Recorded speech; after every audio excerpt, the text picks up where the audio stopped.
দেখতে শুনতে পাচ্ছ? বলো।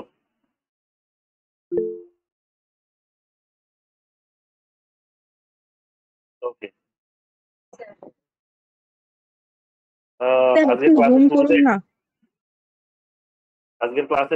একটা খুব দুঃখের খবর শুনলাম। তো খুবই প্যাথেটিক, খুবই বেদনাদায়ক আর কি। এটা হচ্ছে আমাদের স্টুডেন্ট, তোমাদের সঙ্গেই তোমাদেরই ব্যাচমেট ক্লাস করছে, শ্রেয়া ব্যানার্জি। তার বাবা গত দুদিন আগে একটি অ্যাক্সিডেন্টে মারা গেছেন, তো এক্ষুনি আমাকে জানালো, এবং সে কারণে এই ক্লাসগুলোও করতে পারছে না। এই আর কি, মানে মাথার উপর থেকে ছাদ চলে গেল শ্রেয়ার। যাই হোক, ভগবান ওনার আত্মার শান্তি দিক, এটাই কামনা করতে পারি আমরা। তোমরাও কামনা করো।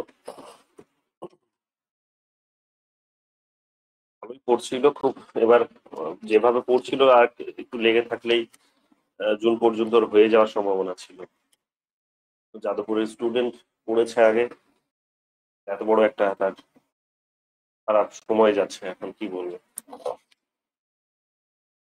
যাই হোক, আজকে আমরা শুরু করছি আমাদের প্রশ্ন, লিবারালিজমের চর্চা আজকে আমাদের করব আমরা।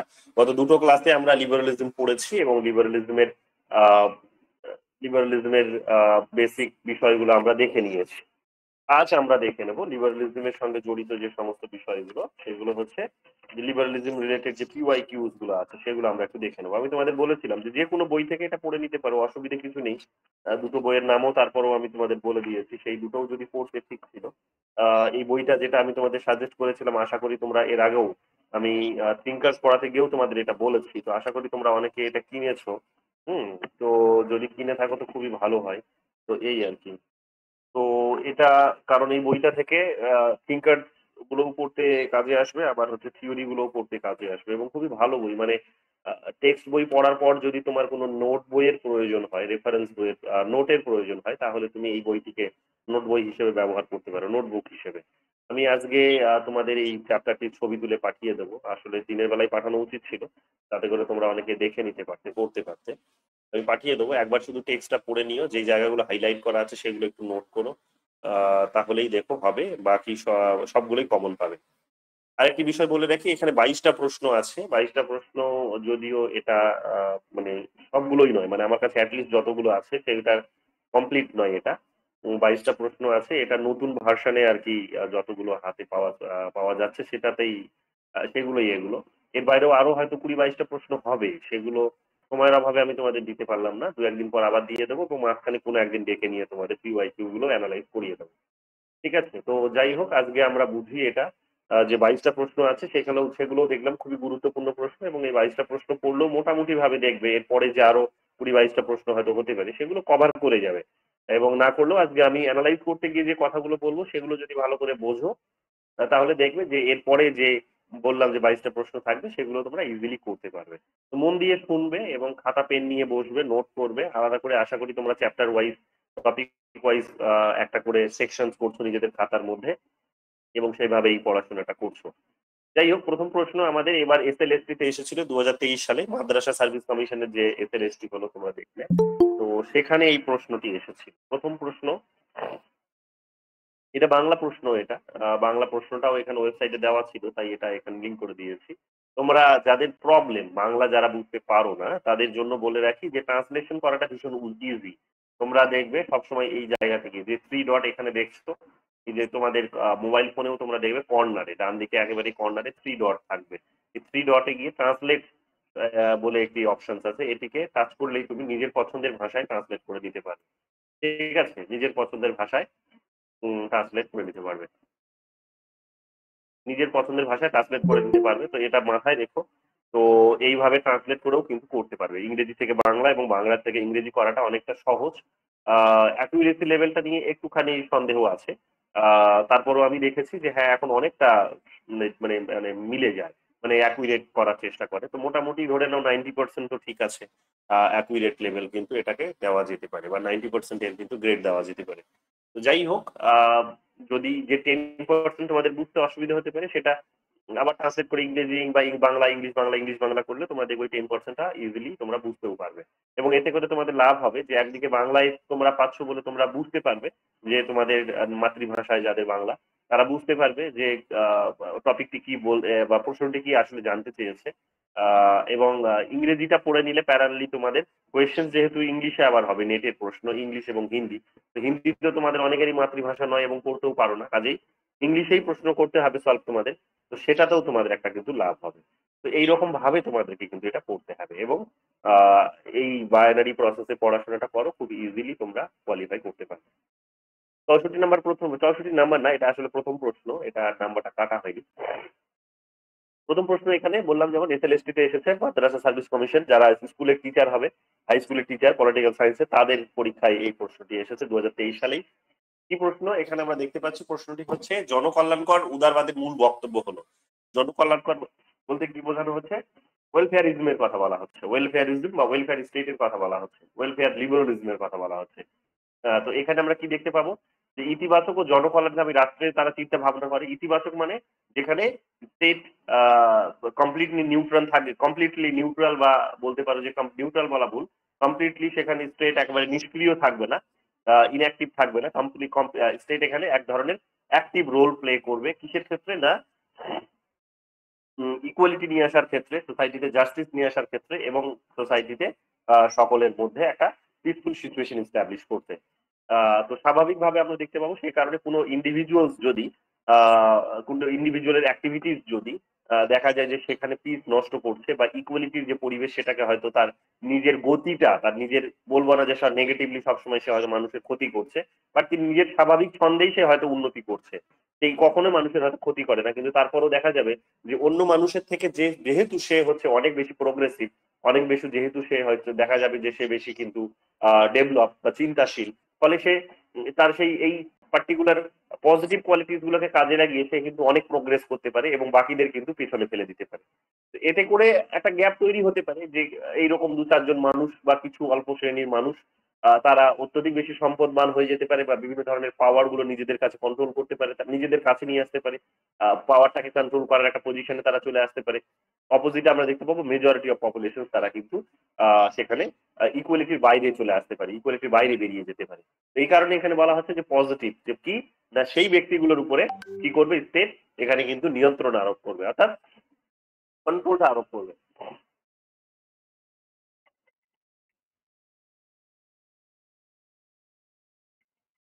কন্ট্রোলটা কিন্তু এখানে আরোপ করবে। তো এই কথাগুলো এখানে কিন্তু বোঝানো হচ্ছে, ঠিক আছে?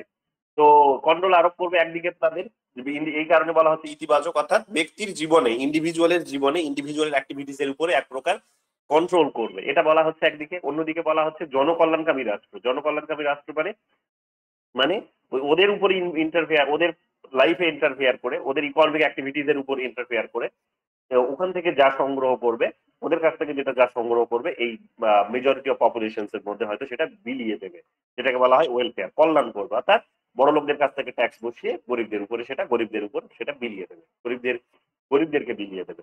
তো এটাকে বলা হচ্ছে জনকল্যাণকামী রাষ্ট্রের কল্পনা, যেখানে আমরা বিভিন্ন পলিসি প্রোগ্রাম আমাদের সরকারগুলিকে করতে দেখি। যেমন দেখবো মমতা ব্যানার্জির প্রোগ্রাম হচ্ছে, এক সেকেন্ড দাঁড়াও তো।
তো এইরকম ভাবে আমরা কি দেখতে পাবো? এরকম ভাবে আমরা দেখতে পাবো ইতিবাচক এবং জনকল্যাণকামী রাষ্ট্রের ধারণাটা কিন্তু ওই রিভিশনাল লিবারালিজম যেটা আমরা পড়লাম, যেটাকে মডার্ন লিবারালিজমও বলা হয়, ঠিক আছে, মডার্ন শব্দটি আমি গতকাল তোমাদের বা দুটো ক্লাসে ব্যবহার করিনি, ইউজ করিনি, প্রোনাউন্স করিনি, আজকে বলছি।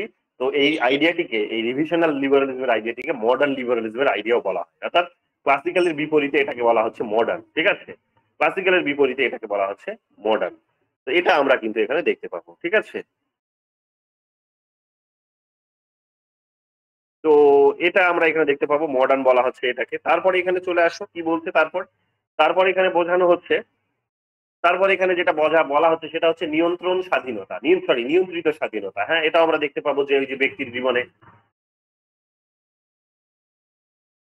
এটাও আমরা দেখতে পাবো যে ব্যক্তির জীবনে ইন্টারফেয়ার করছে বলে তাদের স্বাধীনতা নিয়ন্ত্রিত, তারা কন্ট্রোল স্বাধীনতা তারা এনজয় করে, অর্থাৎ যা খুশি তাই তারা করতে পারে না, স্টেট তাদের উপর কিন্তু নিয়ন্ত্রণ আরোপ করতে পারে, এটাও আমরা দেখতে পাবো। তাহলে এটাও ঠিক, এটাও পেয়েছি আমরা রিভিশনাল যে লিবারালিজম পড়লাম বা মডার্ন লিবারালিজম পড়লাম, আমরা সেখানে এটা পেয়েছি। থার্ড আমরা এখানে কি পাচ্ছি, থার্ড পাচ্ছি আমরা অর্থনীতিতে রাষ্ট্রীয় নিয়ন্ত্রণ, অর্থনীতিতে রাষ্ট্রীয় নিয়ন্ত্রণ, অর্থাৎ ইকোনমিতে স্টেট কন্ট্রোল, ইকোনমিতে স্টেট কন্ট্রোলটা থাকবে। অর্থাৎ এই যে বলেছিলাম যে মার্কেট নিজের মতো করে স্বাধীনভাবে সেখানে কিন্তু ফাংশন করতে পারবে না, মার্কেটের ফাংশনসের উপরে, মার্কেটের অ্যাক্টিভিটিস এর উপরে স্টেট কি করে না, স্টেট অনেক সময় কন্ট্রোল করে। স্টেট সবসময় এক প্রকার ওই প্রোডাক্টের দাম বাড়িয়ে দেয়, প্রোডাক্টের দাম বেসিক্যালি বাড়ায় তো না, অনেক সময় কমিয়ে দেয়, প্রোডাক্টের দাম যেমন কমিয়ে দেয়, বা কিছু মানুষকে, জনসাধারণকে দেখবে সেই প্রোডাক্টটা কম দামে বিক্রি করে, স্টেট নিজের থেকেই সেই একই প্রোডাক্ট বিক্রি করতে প্রডিউস করতে শুরু করলো, পরে দেখবে কম দামে বিক্রি করে। উদাহরণ হিসেবে তোমরা দেখবে যে এই কলকাতার বাজারগুলিতে বিশেষ করে দেখতে পাওয়া যায় যে সেখানে সরকার কি করে, যে দেখবে বড় বড় মার্কেট, এখানে যাদবপুরের মার্কেট, বিজয়গড়ের মার্কেট, এখানে তোমরা যদি যাও তোমরা দেখবে যেগুলো বড় মার্কেট, এখানে এই বড় মার্কেটগুলিতে বেশ চাকরিজীবীরা, ব্যবসায়ীরা এখানে কিন্তু বাজারে আসে। তো এরা এসে কি করতে পারেন, এদের কাছে প্রচুর টাকা আছে, এরা এসে যে কোনো জিনিস কিনে নিতে পারে নিজেদের মতো করে, এবং তারা পেঁয়াজের দাম যদি 180 টাকাও হয়ে যায়, 200 টাকা হয়ে যায়, তার 300 টাকাও হয়ে যায়, তাও এরা যতটা কিন্তু আগে এখনো ততটাই কিনবে। তার মধ্যে তাদের এই কেনাকাটির মধ্যে কোনো রকমের কিন্তু তফাৎ তৈরি হবে না, কোনো কিন্তু সেখানে ইম্প্যাক্ট পড়বে না। কিন্তু ওখানে ওই যে সাধারণ মানুষগুলো থাকে, যারা রিক্সা চালক, ভ্যান চালক, অটো চালক, এই সাধারণ মানুষগুলোর জীবন জীবিকাতে কিন্তু, বা ওই আরো অন্যান্য সবজিওয়ালা যারা আছেন তারাও আর কি, যে তারা কিন্তু হয়তো সবাই পেঁয়াজ কেনার ক্ষমতাটা আর রাখবে না। তো সরকার তখন কি করে, তোমরা দেখবে যে মাঝে মাঝে এটা আমরা দেখি যে পেঁয়াজের দাম যখন বেড়ে যায় তখন সরকার কি করে, এটাকে বলা হয় সুফলা। তো সুফলার এই দোকানে, সরকারি দোকানে কি করে সরকার, মমতা ব্যানার্জি দেখবে বাজারগুলোতে তখন ভিজিট করে তখন বলে যে আমরা পেঁয়াজ বিক্রি করব 59 টাকা কেজিতে বিক্রি করবো। লকডাউনের সময় তোমরা এটা দেখলে পেঁয়াজের দাম হু করে বেড়ে গেল, যখন 180 টাকা কেজি চলে গেল, তখন সরকার 59 টাকা কেজিতে বিক্রি করেছে, মানুষ লম্বা লাইন দিয়ে সেখানে পেঁয়াজ কিনেছে। তাহলে কি হচ্ছে, সরকার পেঁয়াজ কিনেছে, পেঁয়াজ যেটা সরকারের কাছে ছিল বা সরকার হয়তো কিনেছে, সেই কেনার জন্য টাকাটা কোথায় পেলো, সেই জনগণের কাছ থেকেই পেয়েছে, মানে কোটিপতিদের কাছ থেকেই, বা প্রত্যেকের কাছ, সাধারণ মানুষের কাছ থেকে ট্যাক্স বসিয়েছে, এবং ট্যাক্সের পরিমাণটা কোটিপতিদের একটু বেশি হয়, কেন, যেহেতু তাদেরকে ইনকাম ট্যাক্সও পে করতে হয়, আর সাধারণ মানুষকে আমাদের তো অ্যাটলিস্ট ইনকাম ট্যাক্স পে করতে হয় না। তাহলে ওদের কাছ থেকে নিয়ে কি করছে, এদেরকে কম দামে সস্তায় কিন্তু সাবসিডিতে কিন্তু পেঁয়াজ বিক্রি করছে, বা রেশন, চাল, ডাল এগুলো কিন্তু দিচ্ছে। তো এইরকম ভাবে আমরা দেখতে পাবো কি, যে ইকোনমি, মার্কেট, যে এই যে 180 টাকায় পেঁয়াজের যদি দাম উঠেছিল, নিশ্চয়ই মার্কেটের ফর্মুলাতেই উঠেছে, বা ওঠেনি সেটা আলাদা বিষয়, বাট মোটামুটি ভাবে বুঝে নাও যে ডিমান্ড এবং সাপ্লাই সিস্টেমের মধ্যে কোথাও একটা কিন্তু মানে একটা এই ধরনের একটা অবস্থা তৈরি হয়েছে বলেই কিন্তু সেখানে মার্কেটে পেঁয়াজের দাম বৃদ্ধি পেয়েছে, যে কোথাও একটা ঘাটতি দেখা দিয়েছে, বা কোথাও একটা হয়তো হাই ডিমান্ড দেখা দিয়েছে, এটা হতে পারে যে সাপ্লাই সিস্টেমে আইদার ঘাটতি দেখা দিয়েছে, নাহলে ডিমান্ডে হয়তো অত্যধিক বেশি ডিমান্ড দেখা দিয়েছে।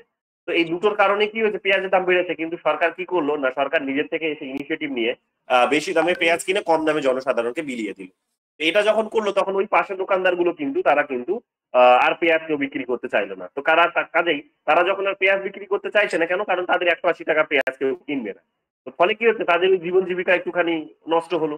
তো এইরকম ভাবে কি হয় না, যারা এই ধরনের বড় বড় আড়তদার আছে তাদের কিন্তু, বা যারা এই ধরনের বড় বড় দালাল আছে, কিনে রাখে, ব্যবসায়ী আছে, তাদের কিন্তু ব্যবসা মার খায়, বিশেষ করে বড়দের। তো মারটা যখন তাদের খেলো, তখন আমরা কি দেখতে পাচ্ছি, নষ্ট হচ্ছে যখন, তখন কিন্তু এরা স্টেটকে বলার চেষ্টা করে যে না, তুমি এটা করতে পারো না, এটা অন্যায়। অর্থাৎ নিও লিবারালদের যে আর্গুমেন্ট, সেই আর্গুমেন্টটাকে তখন তারা মানে বেস করে সরকারকে বলে যে সরকার এই ধরনের কাজ করা উচিত নয়, বা ক্লাসিক্যালদের যে আর্গুমেন্ট যেটা, সেটাকে তারা বেস করে বলে যে সরকারের এই ধরনের কাজ করা উচিত নয়। বাট এখানে আমরা দেখতে পাচ্ছি কি, যেহেতু পেঁয়াজের দাম বেড়ে গেছে, সাধারণ মানুষ কিনতে পারবে না, তো একেবারেই গরিব মানুষ কিনতে পারবে না, সেই কারণে সরকারকে বা রাষ্ট্রকে এই ধরনের দায়িত্ব নিতে হবে। তো তারা নিয়েছে এটা। তো এইরকম ভাবে আমরা দেখতে পাবো কি যে জনকল্যাণকর রাষ্ট্রের যখনই কনসেপ্ট আছে, যখনই জনকল্যাণ বা ওই ওয়েলফেয়ার লিবারালিজমের প্রসঙ্গ আসে, রিভিশনাল লিবারালিজমের প্রসঙ্গ আসে, মডার্ন লিবারালিজমের প্রসঙ্গ আসে, এই তিনটে নামে একে ডাকা হয়। তো তখনই আমরা কি দেখতে পাই যে সেখানে এই মার্কেট তার যে নিজস্ব যে অ্যাক্টিভিটি, সেই অ্যাক্টিভিটির উপর স্টেট কোথাও এসে কিন্তু মাঝে মাঝে কিন্তু নিয়ন্ত্রণ আরোপ করে, কন্ট্রোল করে। তো এটা কিন্তু আমরা দেখতে পাবো কোথায় না, এই ওয়েলফেয়ার লিবারালিজমের মধ্যে। তো স্বাভাবিকভাবে উপরের ABC তিনটেই হচ্ছে কিন্তু সঠিক বক্তব্য বা আর্গুমেন্ট এটার, এই এই এই থিওরিটার বেসিক ফিচার্স বলতে পারো। তো সেই কারণে অপশন ডিটা সঠিক হয়েছে, যে উপরে সবকটি এখানে ঠিক। এতটা নিশ্চয়ই বোঝা গেছে যে কিভাবে হচ্ছে এই জিনিসগুলো। চলে আসে এবার পরের প্রশ্ন ইংলিশ প্রশ্ন। এখান থেকে এটাও তেলেঙ্গানা 2023-এ এসেছে, লেটেস্ট প্রশ্ন, ভালো করে দেখবে। এখানে কি বলেছে দেখো, consider the following in relation to the liberal political theory and choose the correct code. Liberal political থিওরিকে এখানে কিন্তু কনসিডার করতে বলেছে। নিচের মধ্যে থেকে কি বলেছে দেখো, ABC কে এখানে সঠিক ধরেছে, দেখে নি কি ABC কি বলেছে।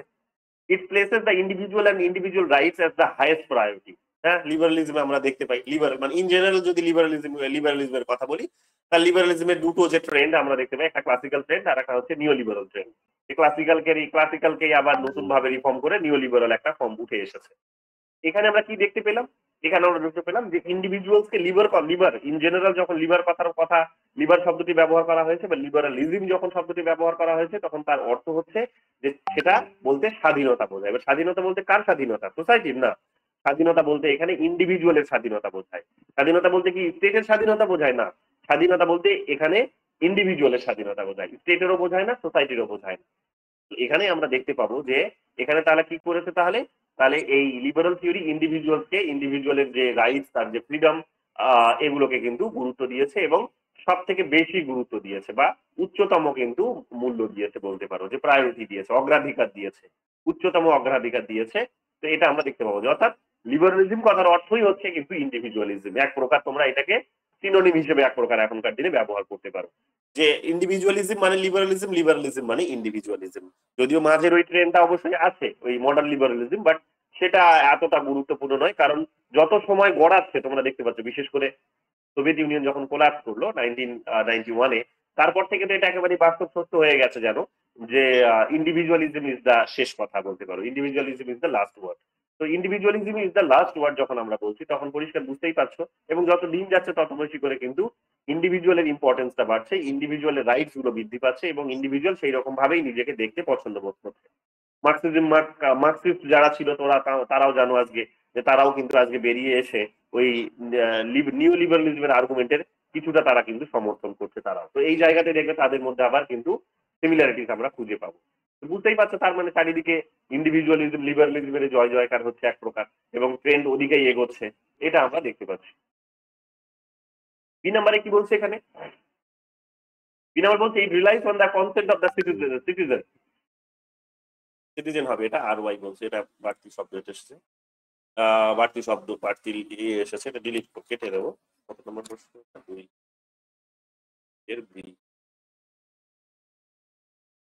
আচ্ছা, সিটিজেন কি বলছে, it relies on the consent of the citizen for the legitimacy of government power. It relies on the consent of the citizen. হ্যাঁ, যে সরকারের বৈধতার জন্য, সরকার যে বৈধ কিনা, সরকার যখন কোনো একটা কিছু করে তখন সরকারের বৈধতার প্রয়োজন হয়, অর্থাৎ যেটাকে সরকার বলছি আমরা, সেই সরকারটাকে অবশ্যই লেজিটিমেট গভর্নমেন্ট বলি আমরা।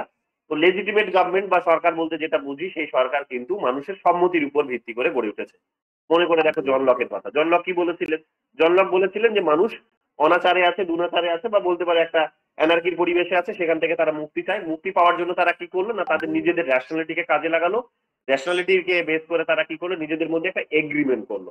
সেই এগ্রিমেন্টে কি হলো, এগ্রিমেন্ট কথার অর্থ হচ্ছে যে প্রত্যেকে কনসেন্ট দিয়েছে, নিজেদের কনসেন্ট দিয়ে তারা একটা এগ্রিমেন্ট করেছে, বা এগ্রিমেন্টটাকে এখানে তাদের নিজেদের কনসেন্ট বলতে পারি, বলে তারা কি করলো, তারা তাদের নিজেদের একটা সোভারেন পাওয়ার তৈরি করলো, সোভারেন পাওয়ারের হাতে তাদের নিজেদের শাসন করার ক্ষমতাটা তুলে দিল। তাহলে এখানে আমরা দেখতে পাচ্ছি কি, এক প্রকার কনসেন্টের সঙ্গে জড়িত, এবং তিনি কনসেন্ট থিওরিও দিয়েছিলেন, এবং তিনি আর একটা শব্দ কি দিয়েছিলেন, যেটাকে বলা হচ্ছে, যেটা উত্তর পুরুষরা এসে যেটাকে করবেন, ট্যাসিট কনসেন্ট। ট্যাসিট কনসেন্টেরও একটা আইডিয়া দিয়েছিলেন, তোমরা জানো। তো লিবারাল থিঙ্কারদের প্রসঙ্গ যখনই আসবে তখন কনসেন্টের প্রসঙ্গ থাকবে, কিন্তু বিপরীতে অন্য থিওরিজ গুলো যেগুলো আছে সেগুলো কিন্তু সবসময় কনসেন্টের ভিত্তিতে যে সে সময় সরকার লেজিটিমেট সরকারে পরিণত হবে সেটার কথা কিন্তু বলে না। অনেক সময় কি করে, যে সেই লেজিটিমেসিটা তারা হয়তো সামনে থেকে দেখায় বটে, বাট পেছন থেকে তুমি দেখবে সেই লেজিটিমেসিটা কিন্তু আসলে ঠুনকো, বা বলতে পারো সেটা লেজিটিমেসি নয়, আসলে এক প্রকার বলতে পারো যে পাওয়ার এক প্রকার এনজয় করছে, নেগেটিভ পাওয়ার। অর্থাৎ জোর করে সেখানে মানুষের বা ভয় দেখিয়ে মানুষের উপর থ্রেট দিয়ে মানুষকে সেখানে কিন্তু ক্ষমতায় এসে বসেছে। মানুষকে ভয় দেখিয়েছে, ভয় দেখিয়ে মানুষ তারা মানুষকে দুর্বল করে দিয়েছে এবং সেই দুর্বলতাগুলোকে কাজে লাগিয়ে সে পাওয়ার, সরকারি পাওয়ারটাকে উপভোগ করছে। তো সেটা লেজিটিমেট নয়, সেটা ইললেজিটিমেট। কারণ মানুষ তার সম্মতি দেয়নি, সে ভয়ের বশে এটা করেছে। তো স্বাভাবিকভাবে এটাকে ইললেজিটিমেট বলা যেতে পারে, অবৈধ বলা যেতে পারে, অবৈধ সরকার। তো এটাও আমরা দেখতে পাচ্ছি স্বাভাবিকভাবে যে যখন লিবারালিজমের প্রসঙ্গ আসবে তখন সরকারের বা জনগণের সম্মতির প্রশ্ন আসবে, যে জনগণের সম্মতি নিয়েই কি করা হয়, না সরকার গঠন করা হয় এবং জনগণের যেখানে সম্মতি থাকে সেই সরকারই সেখানে লেজিটিমেট সরকার বা লেজিটিমেট গভর্নমেন্ট হিসেবে বিবেচিত হয়। এটা গেল সেকেন্ড পয়েন্ট। তাহলে এটাও আমরা দেখতে পাচ্ছি ঠিক এ বি এই কারণে ঠিক হয়েছে। সি নাম্বার কি কেন ঠিক হয়েছে দেখো, সি নাম্বার বলছে the ideas of natural rights, liberty and property আর the bedrock of this theories. হ্যাঁ, এটাও দেখতে পাবো আমরা। ন্যাচারাল রাইটস বলতে দেখো হবস এই লক কি বলেছিলেন, ন্যাচারাল রাইটস বলতে তিনি তিন ধরনের রাইটস এর কথা বলেছিলেন যেটা স্টেট অফ নেচারে মানুষ এনজয় করতেন। কি কি তিনটে রাইটস, এটা হচ্ছে right to life, right two liberty এবং রাইট টু প্রপার্টি। তো লাইফ, লিবার্টি এবং প্রপার্টি এই যে তিনটে, এটাকে তিনি ন্যাচারাল রাইটস বলেছিলেন। তো মানুষের তার বেঁচে থাকার অধিকার আছে, তার যে সম্পত্তিগুলো তার বুদ্ধিকে এবং শক্তিকে কাজে লাগিয়ে মানুষ যে তার সম্পত্তি অর্জন করেছে সেটাকে তার উপভোগ করার অধিকার আছে। তাহলে এগুলো হচ্ছে কি, এবং তার জীবনের অধিকার, তাই না? এবং স্বাধীনতা, যে সে কি করতে পারে না তার সম্পত্তি বৃদ্ধি করার জন্য, তার নিজের পার্সোনালিটি ডেভেলপমেন্ট করার জন্য সে নিজের মতো করে অ্যাক্টিভিটিস করতে পারে, অর্থাৎ তার স্বাধীনতা থাকবে। যা কিছু করার তার এক প্রকার বলতে পারো স্বাধীনতা থাকবে, সেটা যেন অন্যের ক্ষতি না করে, সরাসরি যাতে অন্যের ক্ষতি না করে তাহলেই হবে, ডিরেক্টলি যাতে ক্ষতি না করে, নেগেটিভ ওয়েতে যাতে ক্ষতি না করে, নেগেটিভলি যাতে আর কি ক্ষতি না করে, তাহলেই হবে। তাহলে এগুলোকে কি বলা হচ্ছে, এগুলোকে বলা হচ্ছে ন্যাচারাল রাইট। এগুলোকে বলা হচ্ছে কি, এগুলোকে বলা হচ্ছে ন্যাচারাল রাইটস। তাহলে এই ন্যাচারাল রাইটস গুলো আমরা দেখতে পাবো জন লক, ক্লাসিক্যাল লিবারালিজমের থিঙ্কার তিনি। তো জন লকের হাত ধরে এটা কিন্তু উঠে আসলো। তো আইডিয়াতে এটা তার মধ্যে তো পাই। তাহলে লিবার্টিরও প্রসঙ্গ শেখা ছিল, প্রপার এই ওখানে তিনটেই তো বলে দিয়েছে। তাহলে right to life, right two liberty এবং রাইট টু প্রপার্টি। এখানে রাইটসের জায়গায় এখানে লাইফটা যদি বলতো তাহলে পুরোপুরি জন লকেরই বক্তব্য হয়ে যেত, কিন্তু যদি যেহেতু রাইটস বলেছে তাই ইন জেনারেল একটা রাইট, আর বাকিগুলো হচ্ছে কিন্তু এই দুটো শব্দ তো জন লকই বলে গেছিলেন। তাহলে এটাও আমরা দেখতে পাবো এই থিওরির কিন্তু বেসিক আইডিয়া, এটাও তারা কিন্তু প্রদান করে বা তারা দেয়। ডি নাম্বারটা কেন ভুল হয়েছে দেখে নাও এবার। ডি নাম্বার ভুল হওয়ার কারণটা কি, it believe that human are not rational. না, গতকালই তোমাদের শুরুতে আমি বলেছিলাম যে এরা সবার আগে যেটা বিশ্বাস করে সেটা হচ্ছে যে মানুষ রেশনাল, মানুষ যুক্তিপূর্ণ, যেমন লক মনে করে দেখো, এবং লক কেন, হবস যখন দেখলে যে মানুষকে তিনি কি বলেছিলেন, মানুষকে তিনি বলেছিলেন যে মানুষ হচ্ছে কি, মানুষের জীবন হচ্ছে ব্রুটিশ, মানুষ হচ্ছে ব্রুটিশ, শর্ট, নেস্টি, এই সমস্ত শব্দগুলো মানুষের জন্য ব্যবহার করেছিলেন, যেগুলো নেগেটিভ কথা মানুষের সম্পর্কে, যে মানুষ মারামারি করে, হানাহানি করে, খুনোখুনি করে এবং তারা নিজেরা এইভাবে মারপিট করে নিজেরা সবাই মরে যায়, এই ধরনের একটা কথা তিনি বলেছিলেন। কিন্তু তিনিও কিন্তু শুরুতে এই কথাটি বলেছিলেন তারপরেও, যে মানুষের মধ্যে অ্যাটলিস্ট মানুষ মারামারি, হানাহানি, খুনোখুনি করলেও, তারা একে অপরের জীবন নিয়ে ছিনিমিনি খেললেও, একে অপরের সম্পত্তি কেড়ে নিল, একে অপরের স্বাধীনতা কেড়ে নিল, প্রত্যেকে কিন্তু তার মধ্যে, প্রত্যেকের মধ্যে একটা জায়গাতে কিন্তু তারপরেও একটা কোথাও গিয়ে র্যাশনালিটি বেঁচে ছিল, যুক্তিবোধ তাদের মধ্যে কিন্তু বেঁচে ছিল, এবং বেঁচে ছিল বলে তারা কি করলো, রিয়েলাইজ করলো যে তাদেরকে ওই মারামারির অবস্থা থেকে, ঝগড়াঝাটির অবস্থা থেকে, সম্পত্তি কেড়ে নেওয়ার অবস্থা থেকে কিন্তু বেরিয়ে এসে একটা পিসফুলি তাদেরকে কি করতে হবে, একটা এগ্রিমেন্ট করতে হবে। তাহলে শুরুতেই যে কন্ট্রাক্ট থিওরি যদি বলো, তাহলে শুরুতেই দেখবে হবস এই কথাটি বলেছিলেন, যদিও তাকে আমরা লিবারাল থিওরির মধ্যে না ধরলেও কমপ্লিটলি ইন্ডিভিজুয়ালিস্ট হিসেবে তাকে আমরা কিন্তু বিবেচনা করি। তো কিন্তু যখন র্যাশনালিটির প্রসঙ্গ আসবে তখন কিন্তু তিনি শুরুতে এই কথাটি বলেছিলেন। লকও আমরা এই কথাটি বলতে শুনলাম, তিনি হিউম্যান নেচারকে তো পজিটিভলি দেখলেন কমপ্লিটলি, বললেন যে মানুষ হচ্ছে যুক্তিপূর্ণ, মানুষ হচ্ছে কোঅপারেটিভ, মানুষ পিসফুল, এই সমস্ত কথা বলে মানুষ সম্পর্কে সুন্দর সুন্দর পজিটিভ কথা বললেন, এগুলো আমরা দেখলাম। রুশো এসে থেকে একই কথাগুলো বললেন। রুশো প্রথমে বলেছিলেন যে প্রকৃতির রাজ্য প্রথমে স্বর্গ ছিল, মানে স্টেট অফ নেচার, প্রথমে তো সেখানে মানে হেভেন ছিল, পরে সেটা ধীরে ধীরে কি হলো না, যখন মানুষের মধ্যে ওই যুক্তির প্রবেশ ঘটলো, মানুষের ভেতরে যখন যুক্তি প্রয়োগ ঢুকলো ধীরে ধীরে, তো সেই যুক্তি আলটিমেটলি কি করলো, যুক্তিকে কাজে লাগিয়ে মানুষ ইররেশনাল হয়ে গেল, সেই যুক্তিকে কাজে লাগিয়ে মানুষ একে অপরের জীবন নিয়ে খেলতে শুরু করলো এবং এনার্কির একটা এনভায়রনমেন্ট তারা ক্রিয়েট করলো। স্টেট অফ নেচার সেখানে কিন্তু হেভেন থেকে হেলে পরিণত হয়ে গেল। এই কথাটি তিনি বলেছিলেন, কিন্তু তিনি এই কথাটি বলেছিলেন যে মানুষ তারপরও তাদের মধ্যে কোথাও গিয়ে একটা কিন্তু যুক্তি কিন্তু বেঁচে ছিল, তাদের মধ্যে এই রেশনালিটি বেঁচে ছিল বলে তারা কিন্তু রিয়েলাইজ করেছে যে তাদেরকে কি করতে হবে, কেন কন্ট্রাক্ট করতে হবে।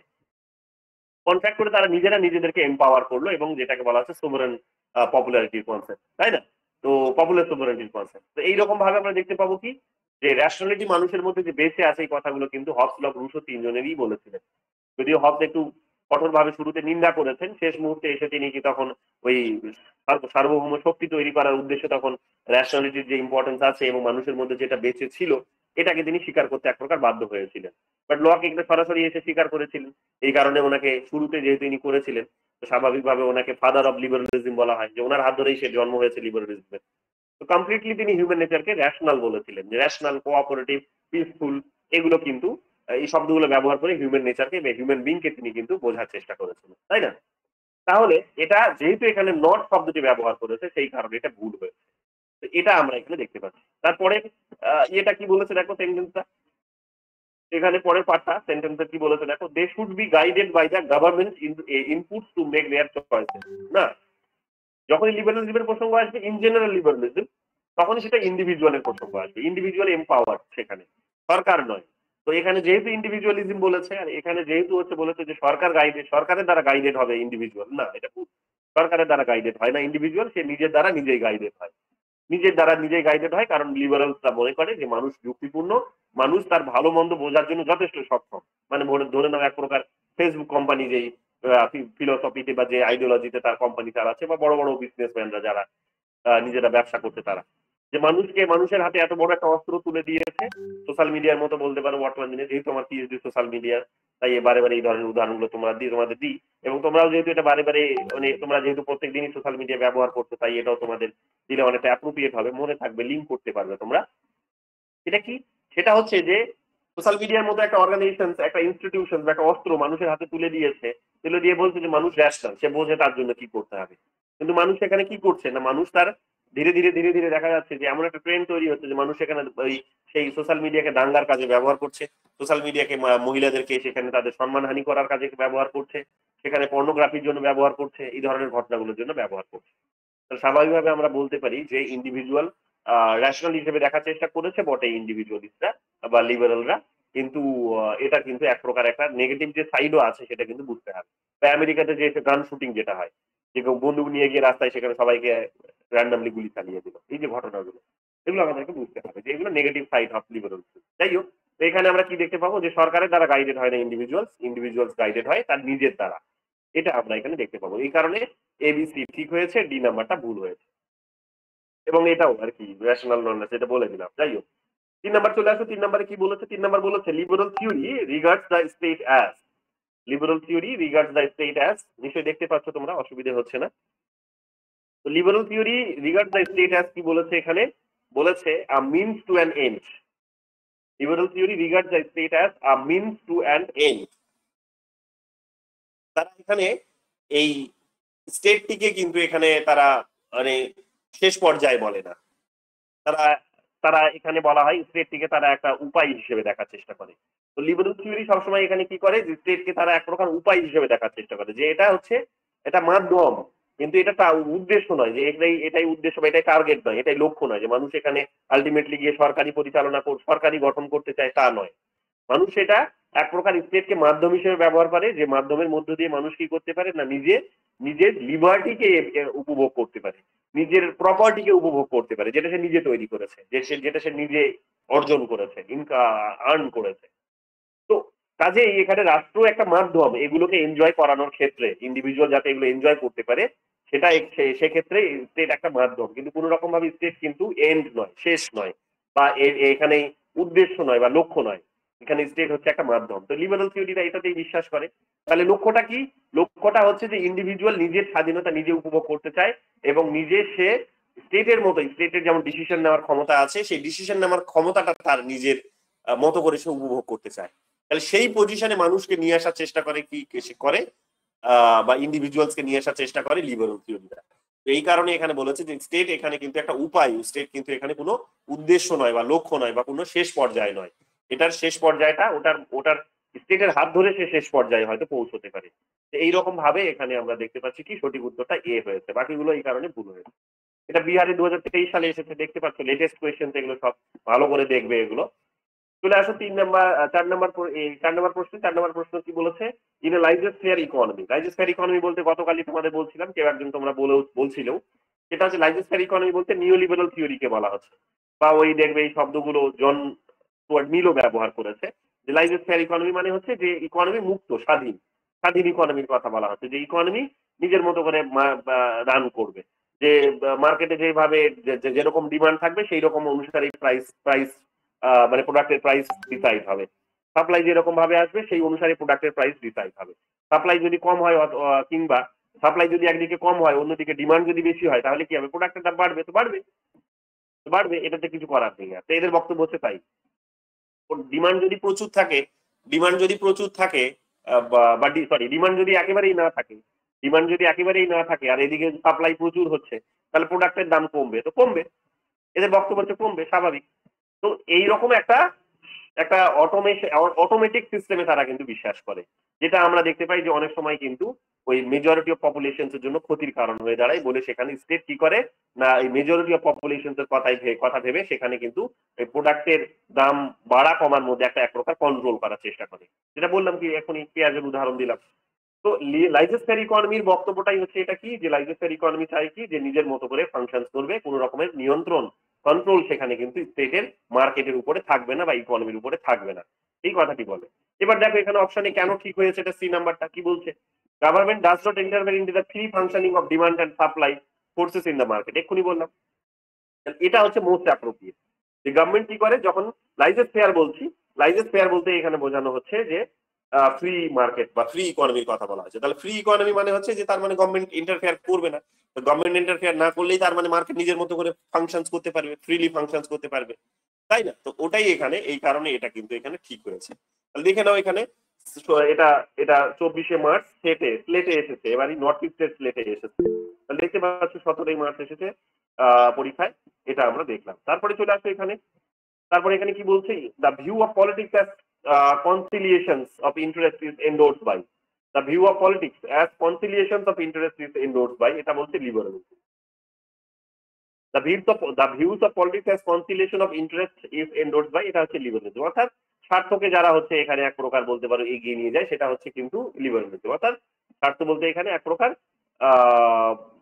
the view of politics as conciliation of interest is endorsed by। আচ্ছা, রাজনীতিকে এখানে এক প্রকার স্বার্থের সমন্বয়করণ বলতে পারো, এইভাবে দেখানোর চেষ্টা হয়েছে। তো সেটা কিছু কেউ না, লিবারালসরাই এসে বলার চেষ্টা করে, কারণ রাজনীতিকে এরা সমর্থন করে। অন্য মার্কসিজম যেমন রাজনীতিকে সমর্থন করে, মার্কসিজম দেখবে ইকোনমির উপর অত্যধিক বেশি গুরুত্ব দিয়েছে, ইকোনমিকে তারা বেস বলেছে, এবং রাজনীতি, সংস্কৃতি, সেখানে শিক্ষা, তারপরে সেখানে তারপরে তোমরা দেখবে বিভিন্ন আর্ট, এগুলোকে তারা কিন্তু সুপার স্ট্রাকচার বলেছে, অর্থাৎ বাংলায় যেটাকে বলি উপরিকাঠামো।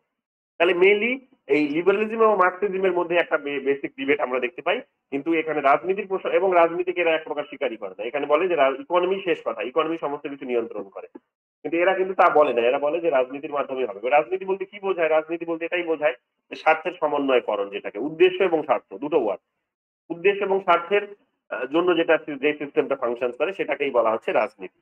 রাজনীতি এখানে আমরা দেখতে পাবো কি, যে রাজনীতির মাধ্যমেই এখানে সমস্ত কিছু ডিসাইড হবে। অর্থাৎ রাজনীতি বলতে বোঝায় যে জনগণের কমন ইন্টারেস্ট, জনগণের কমন কনসেন্ট, সম্মতি বলতে পারো। তাহলে কমন সম্মতির যে একটা যে ইন্টিগ্রেশন, সেটাকে আমরা পলিটিক্স বলি। তাহলে এইরকম ভাবে আমরা দেখতে পাচ্ছি কি যে এটা লিবারালিজমের সঙ্গে যায়, নাকি এটা অন্য কোনো থিওরির সঙ্গে। বোঝা গেল? পরের এটা প্রশ্নে চলে আসে, পরের প্রশ্ন 6 নাম্বার কি বলেছে? Which among the following is not a কি টিনেন্ট অফ লিবারালিজম। যে টিনেন্ট মানে হচ্ছে বৈশিষ্ট্য, যে লিবারালিজমের কোনটা মূল বৈশিষ্ট্য নয়, লিবারালিজমের কোনটা মূল বৈশিষ্ট্য নয়। তো ইকোনমিক ডিটারমিনিজমের কনসেপ্ট তোমরা জানো, এক্ষুনি বললাম, কার্ল মার্কস দিয়েছে। ইকোনমিক ডিটারমিনিজম যে অর্থনীতি সমস্ত কিছু নির্ধারণ করে দেয়। এখানে এই যে এর আগেটা পেলাম আমরা কি, রাজনীতির গল্প পেলাম, রাজনীতি এখানে করে, পলিটিক্স এর কথা বলেছে, কিন্তু মার্কসিজম কিন্তু এই রাজনীতির উপর ভরসা রাখে না। মার্কসিজম কিসের উপর ভরসা রাখে, বা বলে এরা যে সমাজ পরিবর্তনের ক্ষেত্রে মূল চালিকা শক্তি হলো বা মূল ফোর্সটা হচ্ছে কিন্তু ইকোনমি সমস্ত কিছু নির্ধারণ করে দেয়, যে প্রোডাক্টের দাম কত হবে, প্রোডাক্টটা কত টাকায় বিক্রি হবে, সমস্ত কিছু কিন্তু ইকোনমি ডিসাইড করে দেয়। ইকোনমিক যে তার যে ডিসিপ্লিন, সেটা কিন্তু ডিসাইড করে দেয়। ইকোনমিক যে যাদের হাতে কন্ট্রোলটা আছে, তারা কিন্তু ডিসাইড করে দেয়। তো এইরকম ভাবে আমরা দেখতে পাবো ইকোনমি সমস্ত কিছু পরিবর্তন করে এবং সমাজের মধ্যে স্বাভাবিকভাবেই যে পরিবর্তনগুলো আসে সেটা কিন্তু ইকোনমির মাধ্যমেই হবে, নাকি পলিটিক্স এর মাধ্যমে। এইরকম ভাবে আমরা দেখতে পাবো এগুলোর উপরে তারা কিন্তু গুরুত্ব আরোপ করে। যাই হোক, এটা মার্কসিজমের বক্তব্য। বাকিগুলো তাহলে লিবারালিজমের হবে নিশ্চয়ই। দেখো কি বলছে। পজিটিভ ইন্ডিভিজুয়ালিজমের কথা কে বলেছিল? বারবার পরীক্ষায় জানতে চায়, ম্যাচ করতে দেয়। এই কথাটা বলেছে যে ইন্ডিভিজুয়ালকে তার মানে গুরুত্ব দিয়েছে। বুঝতেই পারছো, আমি আলাদা করে তোমাদের এটা বোঝাবো। ইন্ডিভিজুয়ালিজমের একটা পার্ট আসবে আমাদের আলোচনায়। তাহলে ইন্ডিভিজুয়ালিজম শুধু আছে বলে বুঝে নাও যে এটা ইন্ডিভিজুয়ালকে অত্যধিক গুরুত্ব দিয়েছে, এটা কিন্তু লিবারালিজমের একটা পার্ট।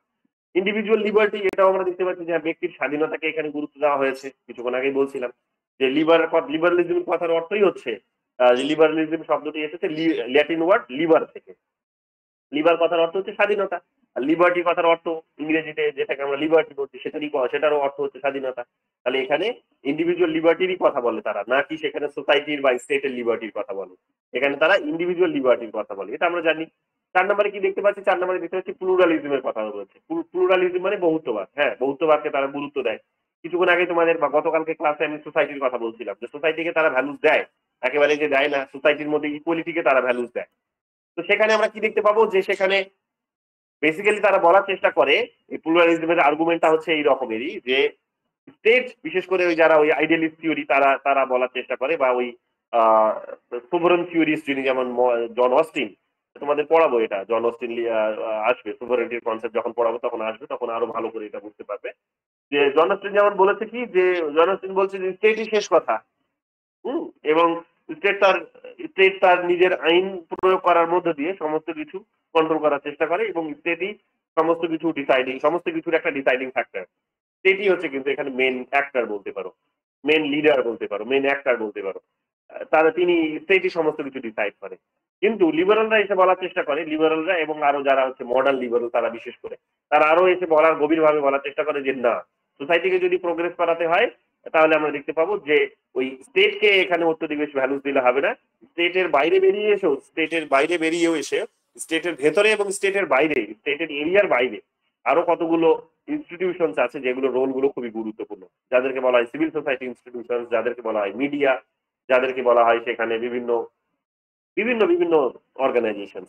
তাহলে প্যারালালি তারাও কি করে, এবং ইন্টারন্যাশনালি যদি বলো তাহলে ইন্টারন্যাশনাল অর্গানাইজেশন গুলো তারাও এখানে কি বলার চেষ্টা করে, তারাও এখানে বলার চেষ্টা করে যে স্টেটের পাশাপাশি এদেরও কিন্তু ভূমিকা আছে এখানে ইন্ডিভিজুয়ালসকে বেটার সার্ভিস দেওয়ার ক্ষেত্রে। কেন? কারণ ইন্ডিভিজুয়ালি সেটা বানিয়েছে। ইন্ডিভিজুয়ালি যেহেতু সেটা বানিয়েছে, স্বাভাবিকভাবে ইন্ডিভিজুয়াল নিজের বেটারমেন্টের জন্য বানিয়েছে, এবং স্টেট সবকিছু করতে পারে না বলেই ইন্ডিভিজুয়াল এটা বানিয়েছে। স্টেট সমস্ত কিছু করতে পারে না, যেমন আমাদের সমাজ আমাদের জন্য অনেক কিছু করে, আমাদের স্টেট সেটা কিন্তু করতে পারে না। যেমন আমাদের যদি নিরাপত্তার প্রয়োজন হয় মাঝরাতে, তুমি হয়তো পুলিশকে ফোন করবে, পুলিশ নাক ডেকে আইদার ঘুমাচ্ছে, নইলে বলবে সকালে ফোন করুন। কিন্তু পাশের বাড়ির লোকটা তোমার কাছে কিন্তু এগিয়ে আসবে সঙ্গে সঙ্গে। তার মানে তোমার লাইফে পরিবর্তনের ক্ষেত্রে কিন্তু পাশের বাড়ির লোকটার একটা বড় রোল আছে, নাকি স্টেটের? তাহলে এই কারণে এখানে আমরা দেখতে পাবো, বা অন্যরকম ভাবেও তোমরা যদি দেখো, যে স্টেট যখন ডিসিশনস নেয় তখন সেই ডিসিশনস গুলো বর্তমান দিনে তোমরা দেখতে পাবে যে সে solely সে কিন্তু ডিসিশনস গুলো নেয় না বা নিতে পারে না, সম্ভব নয়। কারণ মানুষ শুধুমাত্র আর স্টেটকে রিলাই করে না, স্টেটকে আর ভরসা করে না। স্টেটের বাইরে বেরিয়ে এসে এখন তারা মানুষ দেখে যে মিডিয়া কি বলছে, স্টেটের বাইরে বেরিয়ে এসে তারা দেখে যে বড় বড় শিক্ষা প্রতিষ্ঠানগুলো কি বলছে, তাদের প্রফেসররা কি বলছে, তাদের রিসার্চ কি বলছে, তাদের ন্যাশনালিটি কি বলছে, এগুলো তারা কিন্তু আজকে শোনার চেষ্টা করে, বোঝার চেষ্টা করে। এবং এরা যা বলে কাজেই এরা যা বলে সরকার এটা এক প্রকার শুনতে বাধ্য থাকে। এরা এটা শুনে, মানে সরকার এদের কথা শুনে কি করে না, নিজের মতো করে পলিসি বদলাতে বাধ্য হয়। সরকার নিজের মতো করে যখন পলিসি নিয়ে আসতে পারছে না, যখন এদের কথা মতো পলিসি নিয়ে আসছে বা রুলস রেগুলেশন নিয়ে আসছে, তখন আমি কোনো রকম ভাবেই এটা বলতে আর পারবো না যে স্টেট হচ্ছে সোভারেন। স্টেট তার মানে স্টেটের যে পাওয়ার, সেই পাওয়ারটা কিন্তু এখানে শেয়ার্ড হয়ে গেছে, এখানে কিন্তু শেয়ার হয়ে গেছে, ডিভাইড হয়ে গেছে বলতে পারো, যে অনেকের সঙ্গে বিভক্ত হয়ে গেছে, যে অনেকগুলো অর্গানাইজেশন, অনেকগুলো ইউনিট মিলে একটা ডিসিশন নিচ্ছে, যে ডিসিশনটা আদতে স্টেটের নেওয়ার কথা ছিল। তাহলে লিবারালিজম এটার মধ্য দিয়ে বলার চেষ্টা করে যেহেতু সোসাইটিতে এই জিনিসগুলো হয় এবং ইন্ডিভিজুয়াল এইরকম ভাবেই তার নিজের বেটারমেন্টটা পায়, বেটার কিছু পায় সোসাইটিতে, তো স্বাভাবিকভাবেই লিবারালিজমের একটা বেশি বিশেষত্ব হবে প্লুরালিজম। তো আগেকার থিঙ্কার্সরা এটাকে মানতো না অনেকে, কিন্তু বর্তমান দিনের থিঙ্কার্সরা, বিশেষ করে ওই 1950-60 এর পর থেকে এটা দেখবে একটা ট্রেন্ড উঠে এসেছে যে এখন হ্যাঁ স্টেটের বাইরে বেরিয়ে এসেও কিন্তু মানুষ এখন কি করছে না, তারা কিন্তু স্টেটের বাইরে বেরিয়ে এসেও তারা কিন্তু যে বিভিন্ন যে আরো সিভিল সোসাইটি ইনস্টিটিউশন গুলো আছে তাদের রোলটাকে কিন্তু মেনে নিয়েছে। এবার যখনই মেনে নিয়েছে তখনই সেটা আর কিন্তু মনিজম আর থাকলো না, সেটা কিন্তু প্লুরালিজম হয়ে গেল। তো লিবারালিজমের সঙ্গে আমরা দেখতে পাবো প্লুরালিজমের আইডিয়াটা কিন্তু সিনোনিম বলতে পারো বা একেবারে বলতে পারো কম্প্যাটেবল, সামঞ্জস্যপূর্ণ। এটা লিবারালিজম বললে প্লুরালিজম সেখানে আলোচনায় উঠে আসবে, এটা একেবারে স্বাভাবিক কথা। তো এই কথাটা কালকে তোমাদের আমি বলেছিলাম বটে, কিন্তু একটু মানে ঘুরিয়ে বলেছি, আজকে স্ট্রেট ফরওয়ার্ড বলে দিলাম যে লিবারালিজমের সঙ্গে প্লুরালিজমের আইডিয়াটাও কিন্তু জড়িত। কিন্তু ইকোনমিক ডিটারমিনিজম হবে না, তোমরা জানো এই শব্দটি একেবারে কার্ল মার্কস ব্যবহার করেছে।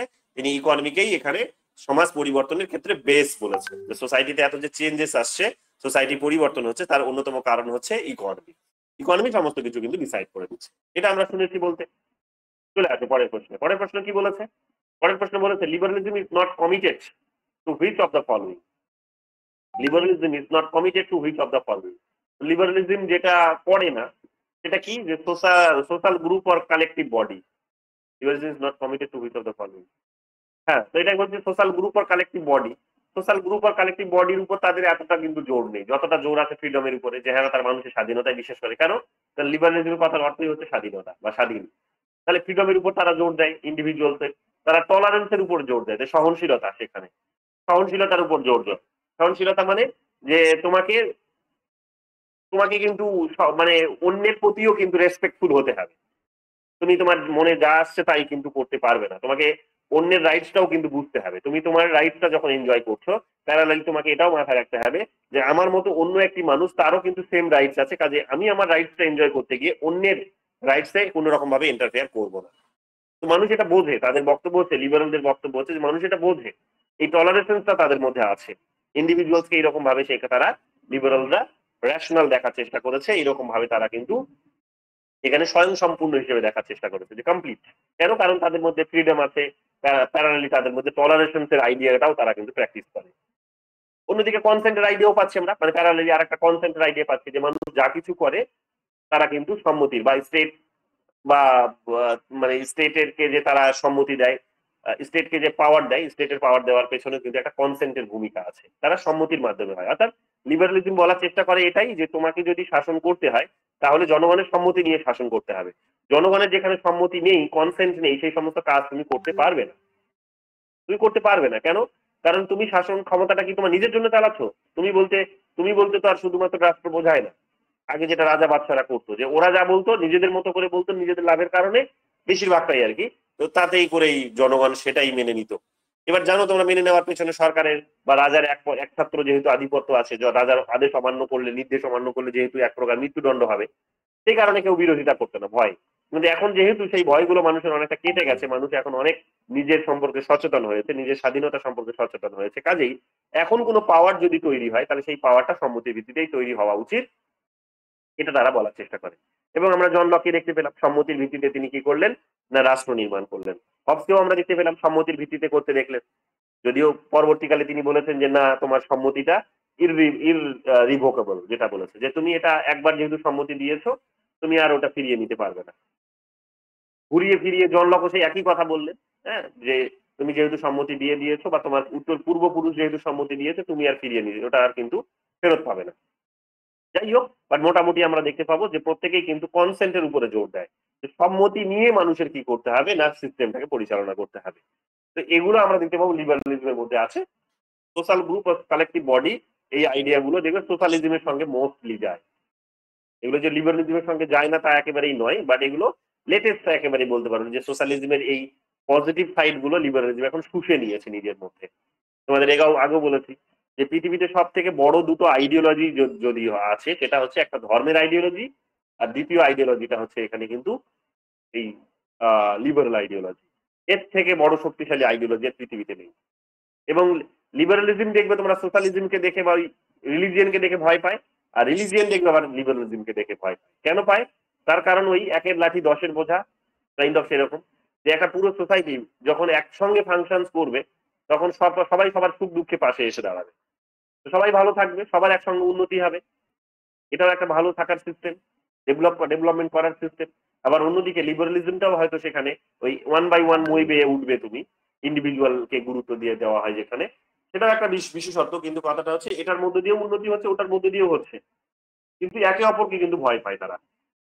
এবং এই কারণে তোমরা দেখবে লিবারাল স্টেট গুলো বারে বারে তারা দেখবে মিডিল ইস্টের যে সমস্ত দেশগুলোতে বা যেখানে দেখবে ধর্মের একটা বড় প্রভাব আছে, এই সমস্ত দেশগুলোতে গিয়ে নাক গলানোর চেষ্টা করে, তাদের নিজেদের কালচারকে তারা নষ্ট করার চেষ্টা করে। তো এটা আমরা এখানে দেখতে পাবো। যাই হোক, এগুলো তোমরা আলোচনায় পাবে। তারপরে এখানে কি বলেছে, জেএনইউতে এটা এসেছে, MA 2019 এটা এসেছে, জেএনইউ MA মাস্টার্স এর এন্ট্রান্সে এসেছে জেএনইউতে। তখন আর সিইউটি হতো না, সিইউটিতে ছিল না, পরে সিইউটিতে ঢুকেছে তারা। যাই হোক, এটা কি বলেছে এখানে দেখো, which of the following would be associated with neoliberal politics. Neoliberal politics এর সঙ্গে কি কি যায়? নিওলিবারাল পলিটিক্স থেকে ফ্রি মার্কেট যায়।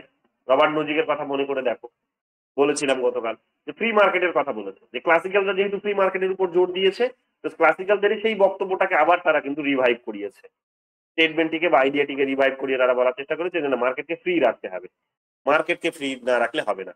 ফ্রি মার্কেটের কথা বলেছে।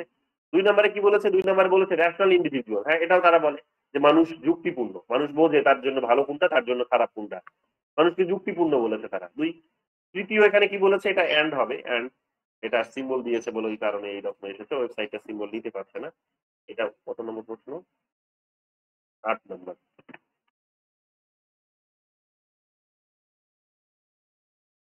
তো এখানে আমরা কি দেখতে পাবো? এখানে আমরা দেখতে পাবো যে হ্যাঁ, ন্যাশনাল ইন্ডিভিজুয়াল হিসেবে তারা ট্রিট করে। তারপরে আমরা এখানে কি দেখতে পাচ্ছি? 3 নাম্বারটা কি বলছে দেখো, emphasis on home ownership. Home ownership মানে এক প্রকার বলতে পারছো যে ইন্ডিভিজুয়ালের উপর গুরুত্ব দেওয়া হয়েছে।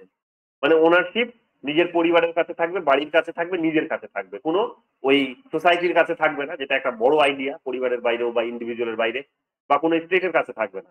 তো ওনারশিপ সবসময়, অর্থাৎ ব্যক্তি তার নিজের জীবনের উপর, যেমন দেখবে যাদবপুরের দেয়ালে তোমাদের একাধিকবার বলেছি যে লিবারাল ইনস্টিটিউশন, সেগুলো গেলেই তুমি বুঝতে পারবে খুব ভালো রকম ভাবে। রিসেন্টলি তোমরা দেখবে একটু ধর্ম টর্ম ঢুকছে, ঈদের নামাজ টামাজও হচ্ছে, তোমরা দেখবে মাঝে মাঝে ইফতার পার্টিও হচ্ছে।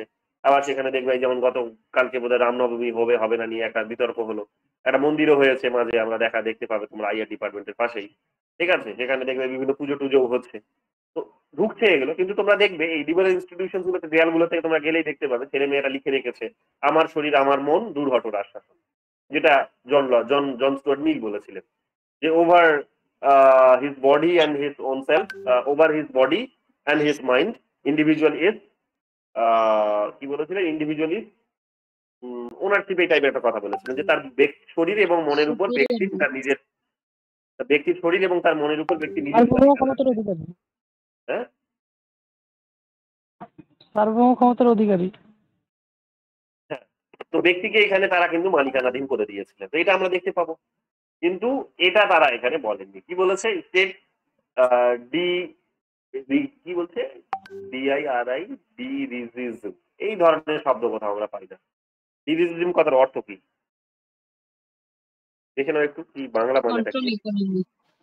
হ্যাঁ হ্যাঁ, স্টেট কন্ট্রোল ইকোনমি।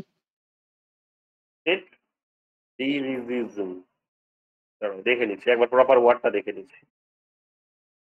আরে বাবা, হয়েছে কত আর এ করবি। DIRI GIS, ওহো, DIRI GIS নেই আমার ডিকশনারিতে, এর কোনো উল্লেখই নেই। হ্যাঁ স্যার, ওটাই দীপিকা সেটা বলছে, state control of economy and social affairs. কি বলছে বলো আরেকবার, পরিষ্কার করে বলো। যেটা দীপিকা দি বললো ওটাই স্যার, স্টেটের control over economy and social I think aspects. আচ্ছা, তাহলে স্টেটের কন্ট্রোল তো তারা মানে না, পড়ে আসছি আমরা। স্টেটের কন্ট্রোলকে তারা বিশ্বাস করে না, তারা চায় না স্টেটের কন্ট্রোল থাক। তারা কি চায়? তারা চায় যে স্টেট কোনো রকম ভাবে ইন্টারফেয়ার করবে না মার্কেটের উপরে। স্টেট মার্কেটের উপর ইন্টারফেয়ার করবে না, মার্কেট ফ্রিলি মুভ করবে, ফ্রিলি সেখানে ফ্রিলি তার নিজের কার্যকলাপ চালিয়ে যাবে। এটা আমরা দেখতে পাচ্ছি, এই কারণে 1 2 3 ঠিক হয়েছে। জেএনইউ MA তে 2019 সালে এসেছে দেখো। তারপরে দেখো চলে এসেছে জেএনইউ MA 2020 তে এসেছে, দেখো কি বলছে, which of the following is not an element of liberalism. Element কোনটা নয়? তাহলে আমরা কি দেখতে পাবো, ইন্ডিভিজুয়ালিজম একটা এলিমেন্ট পড়লাম। কনস্টিটিউশনালিজমকেও তারা ভ্যালু দেয়। কনস্টিটিউশনালিজম মানে যা কিছু হবে লিখিত আকারে হবে, লিখিত আকারে কালকেই পড়লাম। যে একটা তাদের সঙ্গে আইন থাকবে, আইন মেনে শাসন হবে, রুল অফ ল যেটাকে বলা হলো। তো রুল অফ ল তো আর কিছুই না, সেখানে কনস্টিটিউশনালিজমেরই কথা বলা হচ্ছে। তা রুল অফ ল এর কথা তারা বলে যে আইন মেনে সেখানে শাসন হবে, আইন মেনে শাসন হবে, যে এখানে একটা নির্দিষ্ট নিয়ম থাকবে, সেই নিয়মকে সবাই ফলো করবে, সেই নিয়ম মেনে সবাই কাজ করবে। এবার কনস্টিটিউশনে আমাদের এই নিয়মগুলোই লেখা আছে, তাহলে কনস্টিটিউশনালিজমের কথা বলা হয়েছে। কেন বলা হয়েছে? যাতে কেউ, যারা ক্ষমতায় এসে তারা কিন্তু নিজেকে পাওয়ারফুল না বানিয়ে ফেলে এবং জনগণের স্বাধীনতায় যাতে নষ্ট না করে দেয়, জনগণের লিবার্টি যাতে নষ্ট না করে দেয়। এটা আমরা পেয়েছিলাম, ফ্রিডমের আইডিয়াটাও আমরা পেয়েছিলাম। কিন্তু প্র্যাগম্যাটিজমের শব্দটা আমরা পাই না, কিন্তু প্র্যাগম্যাটিজম যে হবে না তা কিন্তু নয়। প্রগতিশীলতার কথাও তারা বলে, মানে বলে না যে একেবারে আমরা এটা বলতে পারি না। প্রগতিশীলতার কথা যে তারা বলে না তা কিন্তু নয়। প্র্যাগম্যাটিজম কথার অর্থ হচ্ছে প্র্যাগম্যাটিজম বলো। প্র্যাগম্যাটিজম মানে তো বাস্তবতা, মানে প্রোগ্রেসিভ মানে হচ্ছে প্রগতিশীল। কি বললে? প্র্যাগম্যাটিজম মানে বাস্তবতা মনে হয়, আর প্রোগ্রেসিভ মানে হচ্ছে প্রগতিশীল। আচ্ছা, এখানে প্র্যাগম্যাটিজমের একটা মিনিং এসছে, সেটা হচ্ছে অযথা হস্তক্ষেপ। ঠিক, অযথা হস্তক্ষেপ তারা চায় না। ঠিক আছে, অযথা হস্তক্ষেপ এই অর্থে, প্রয়োগবাদ নয়, অযথা হস্তক্ষেপ। তাহলে অযথা হস্তক্ষেপ, আননেসেসারিলি যেটা ইন্টারফেয়ারেন্স, তো আননেসেসারি ইন্টারফেয়ারেন্স তারা চায় না। তো প্র্যাগম্যাটিজম কথার অর্থ এখানে এটাই বোঝাতে চাইছে, আননেসেসারি ইন্টারফেয়ারেন্স তারা চায় না। লিবারালিজমের তো এটা আমরা দেখতে পেয়েছি যে হ্যাঁ তারা এগুলো চায় না। তাহলে এখানে আমরা কি দেখতে পাবো? এ বি, আর এই কারণে ডিটা ঠিক, এটা ঠিক নয়। অযথা হস্তক্ষেপ তারা চায় না, অর্থাৎ স্টেট যে ইন্টারভেনশনটা করে সেই ইন্টারভেনশনটা তারা চায় না। 10 নম্বরে চলে আসে। 10 নম্বর কি বলেছে? Neoliberalism emphasis on which of the following. Emphasis করে তারা রোল অফ মার্কেটের উপর তারা জোর দেয়, যে মার্কেট কি করবে, নিজের মতো করে ফাংশনস করবে, মার্কেটের যে ভূমিকা সেই ভূমিকা সে চালিয়ে যাবে, এটার উপর তারা জোর দেয়। কিন্তু ইনক্রিজ স্টেট ইন্টারভেনশন চায় না, স্টেট ইন্টারভেনশনটা তারা কমাতে চায়, অর্থাৎ রাষ্ট্রীয় হস্তক্ষেপ যেটা বাংলায় বলা হয়, রাষ্ট্রীয় হস্তক্ষেপটা তারা ডিক্রিজ করতে চায়, ইনক্রিজ করতে চায় না। স্টেট ইন্টারভেনশনটা তারা ডিক্রিজ করতে চায়, ইনক্রিজ করতে চায় না, যে যত দিন যাবে তত রাষ্ট্রের ভূমিকা কমে আসবে। এবং তোমরা দেখতে হচ্ছেও তাই, সরকার সব সম্পত্তি ধীরে ধীরে প্রাইভেটাইজ করে দিচ্ছে, বিক্রি করে দিচ্ছে, তাই না, টেন্ডার দিয়ে দিচ্ছে। তো এইগুলো আমরা দেখতে পাচ্ছি। তার মানে কি, স্টেটের ইন্টারভেনশনটা কমছে, বাড়ছে না। কিন্তু এখানে বলছে বাড়ছে, তাই এটা ভুল। ইনক্রিজ ট্রেড ব্যারিয়ার, না, ট্রেড ব্যারিয়ার কেন থাকবে? এখন মানুষের মধ্যে দেখবে, দেশগুলোর মধ্যে দেখবে, সেখানে কি হচ্ছে, ইন্টারন্যাশনাল রিলেশনসে তোমরা দেখবে যে ফ্রি ট্রেড এগ্রিমেন্ট হচ্ছে বিশ্বের বিভিন্ন দেশগুলোর মধ্যে, দেখবে তোমরা এই কারণে সেখানে দেখবে তোমরা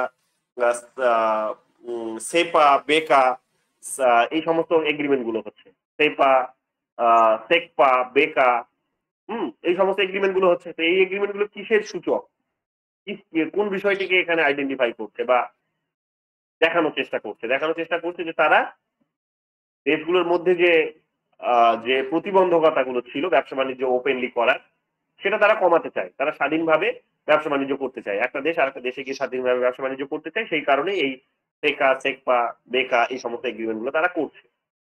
আমরা যেমন এই ধরনের এগ্রিমেন্ট আমেরিকার সাথে করেছি, আমরা জাপানের সাথে করেছি, সিঙ্গাপুরের সাথে করেছি, ইউএই সাথে করেছি, আমরা যেমন দেখবো অস্ট্রেলিয়ার সাথে করেছি।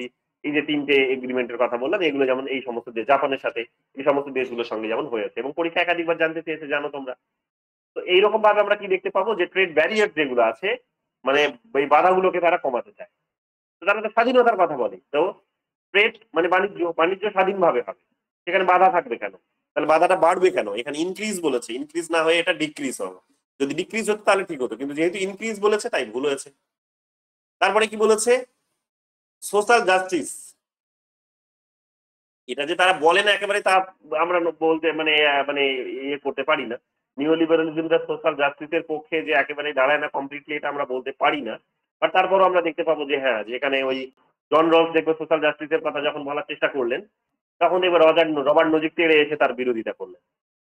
তার মানে আমরা দেখতে পাবো যে হ্যাঁ, এটা সোশ্যাল জাস্টিসের কথা যখন তারা বলার চেষ্টা করে, যে সোসাইটিতে যারা পিছিয়ে পড়েছে তাদেরকে একটুখানি সুযোগ সুবিধা দেওয়া হোক, তাদের জন্য এখানে কিছু ওয়েলফেয়ার পলিসি নিয়ে আসা হোক, কোটিপতিদের কাছ থেকে টাকা নিয়ে গরিবদের মধ্যে বিলিয়ে দেওয়া হোক, এই সমস্ত কথা বলা যখন চেষ্টা করে, তখন দেখবে neoliberal thinker Robert Nozick, Buchanan, টুলক, এই সমস্ত থিঙ্কাররা তেড়ে এসে বলে যে না, এইসব করা যাবে না, এইসব কেন হবে। তো এক প্রকার এই কারণে সোশ্যাল জাস্টিস শব্দটিকে আমরা প্রাইমারিলি বা সিগনিফিকেন্টলি আমরা তাৎপর্যপূর্ণ ভাবে এটাকে আমরা পাই না। ঠিক আছে, এটা এই কারণে সঠিক উত্তরটি হয়েছে রোল অফ মার্কেট। যে মার্কেটের ভূমিকার উপর তারা জোর দেয়, যে মার্কেটে ডিসাইড করে দেবে যে একটা প্রোডাক্টের কি দাম হবে, মার্কেট মানুষ কিনতে পাবে কি পাবে না। মার্কেটে যদি সাপ্লাই বেশি হয় তাহলে প্রোডাক্ট এবং ডিমান্ড যদি একই রকমের থাকে, অথচ সাপ্লাই বেশি হয়ে গেছে, তাহলে প্রোডাক্টটি সস্তায় বিক্রি হবে, তাহলে মানুষ সস্তায় পাবে সেই প্রোডাক্টটি। মার্কেটে যদি ডিমান্ড বেশি হয় কিন্তু অন্যদিকে সাপ্লাই যদি কম থাকে, তাহলে সেখানে দাম বাড়বে, সেটা স্বাভাবিক কথা, কারণ হঠাৎ করে মানুষ এখন ওটাই চাইছে। যেমন লকডাউনের সময় তোমরা দেখলে যে আমি সকালবেলা যখন রাতের বেলা আগামী দিন যখন রাতে যখন ঘোষণা হলো যে আগামীকাল থেকে হবে, তো সকালবেলা আমি একটু লেট করে বেরিয়েছিলাম, ওই 2-2:30 দুটোর দিকে বেরিয়েছি, দেখি যে না তোর দোকানে ডিম আছে, না মুড়ি আছে, না দোকানে হচ্ছে তোমার সেখানে আটা আছে, কিছুই নেই, মানে শুকনো শুকনো খাবার, না বিস্কিট আছে, শুকনো শুকনো যেগুলো খাবার সেগুলো তুমি কিছুই পাচ্ছ না। মানুষ সব কিনে নিয়ে বাড়িতে ঢুকে গেছে।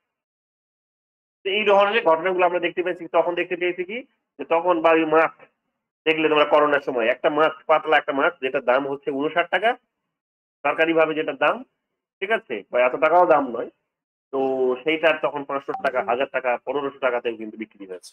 তোমরা জানো এগুলো, যারা কলকাতা থাকো তারা জানো।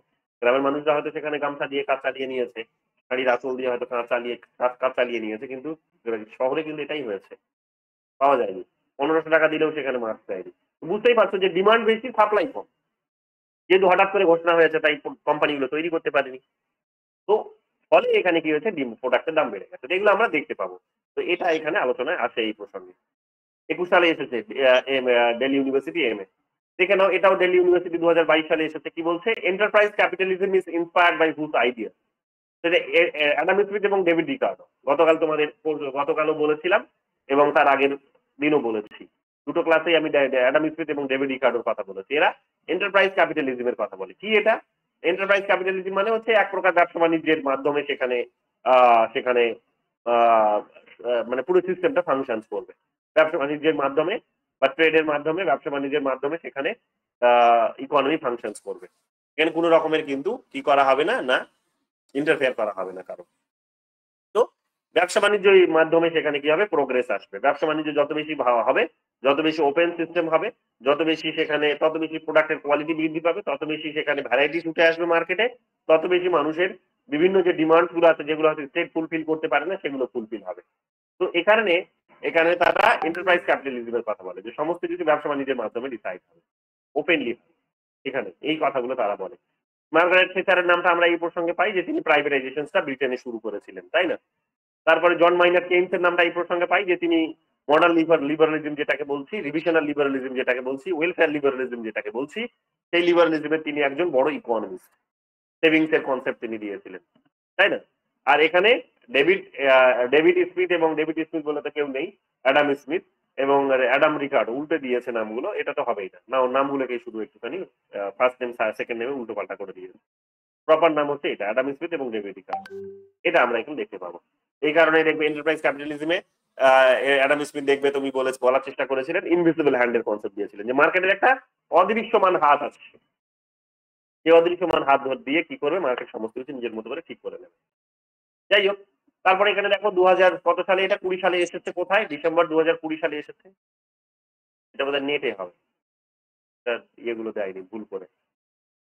এটা নেটের প্রশ্ন হবে হয়তো 2020 সালে, এবং 2020 সালেই হবে। 2020 এবং 2021 যে সাইকেলটা ছিল, সেই সাইকেলের প্রশ্ন ছিল এটা। দেখো কি বলছে, which of the following are the school of new right ideology.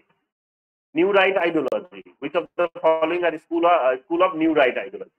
তো নিউ রাইট আইডিওলজির স্কুল হচ্ছে এ এবং বি, অস্ট্রেলিয়ান স্কুল এবং শিকাগো স্কুল, এই দুটো। New right. ফ্র্যাঙ্কফার্টটা তো হবে না। ফ্র্যাঙ্কফার্ট তোমরা জানো যে মার্কসিজমের সমালোচনা, এই কালচারাল মার্কসিজম যার হাত ধরে উঠে এসেছিল, যে ইনস্টিটিউশনটা, এটা হচ্ছে ফ্র্যাঙ্কফার্ট। এটা তোমাদের পড়াবো, সোশ্যালিজম পড়াতে গিয়ে পড়াবো। নিউ ইয়র্ক স্কুলটাও হবে না। এখানে যেটা নিউ রাইটস বলা হচ্ছে, কনজারভেটিজম পড়াতে গেলেও তোমরা নিউ রাইটস এর কনসেপ্ট পাবে। যেটা অস্ট্রেলিয়ান স্কুল এবং শিকাগো স্কুল, এই দুটো স্কুল থেকে উঠে এসেছে। অস্ট্রেলিয়ান স্কুলের প্রভাব, এরা কারা ছিলেন? অস্ট্রেলিয়ান স্কুলের সমর্থক কে ছিলেন? অস্ট্রিয়া স্কুলের অস্ট্রিয়ান স্কুলের সমর্থক যিনি ছিলেন, তিনি হচ্ছেন আমাদের ফ্রেডরিক হায়েক। ফ্রেডরিক হায়েক, মনে রাখবে, ফ্রেডরিক হায়েক। ঠিক আছে, ফ্রেডরিক হায়েক এখানে কি ছিলেন মনে রাখো, ফ্রেডরিক হায়েক। ফ্রেডরিক হায়েক আমরা কি দেখতে পাবো, যে তিনি অস্ট্রিয়া স্কুলের সমর্থক ছিলেন। ঠিক আছে, তিনি এখানে দেখবে তোমরা যে সোশ্যাল জাস্টিসের যে কনসেপ্টটা আছে সেই সোশ্যাল জাস্টিসের কনসেপ্টটিকে তিনি এখানে অর্থহীন বলে মনে করেছিলেন। কেন? কারণ সোশ্যাল জাস্টিসের প্রসঙ্গে কি করা হয় না, এখানে ডিস্ট্রিবিউশন করা হয়। সরকার এখানে দায়িত্ব নিয়ে একেবারে ট্যাক্স বড় লোকদের কাছ থেকে টাকা কেটে নিয়ে এসে গরিবদের মধ্যে বিলি করার চেষ্টা করে। এই সমস্ত আইডিয়াগুলো তারা কিন্তু বিরোধী, তিনি কিন্তু বিরোধিতা করেছিলেন। ফ্রেডরিক হায়েক, ঠিক আছে, মনে রাখবে এই অস্ট্রিয়ান স্কুলের তিনি হচ্ছেন কিন্তু একজন বড় মাপের সমর্থক। হ্যাঁ, এটা আমরা দেখতে পাবো। তো এটা আমরা এখানে দেখতে পাচ্ছি। তারপরে এখানে চলে আসো, যেটা বলেছে শিকাগো স্কুলের যিনি সমর্থক তিনি সম্ভবত এটা নামটা দেয়নি এখানে। Milton Friedman. পরের কোশ্চেনে আছে মিল্টন। আচ্ছা, মিল্টন ফ্রাইডম্যান। তাহলে মিল্টন ফ্রাইডম্যান শিকাগো। আর একটা স্কুল আছে সেটা হচ্ছে ভার্জিনিয়া স্কুল। ভার্জিনিয়া স্কুলের সমর্থক কে? ভার্জিনিয়া স্কুলের সমর্থক হচ্ছে এখানে আমরা দেখতে পাবো যে এই জেমস বুচানন, যেটা বুকানন বলছি, বুচানন বা বুকানন।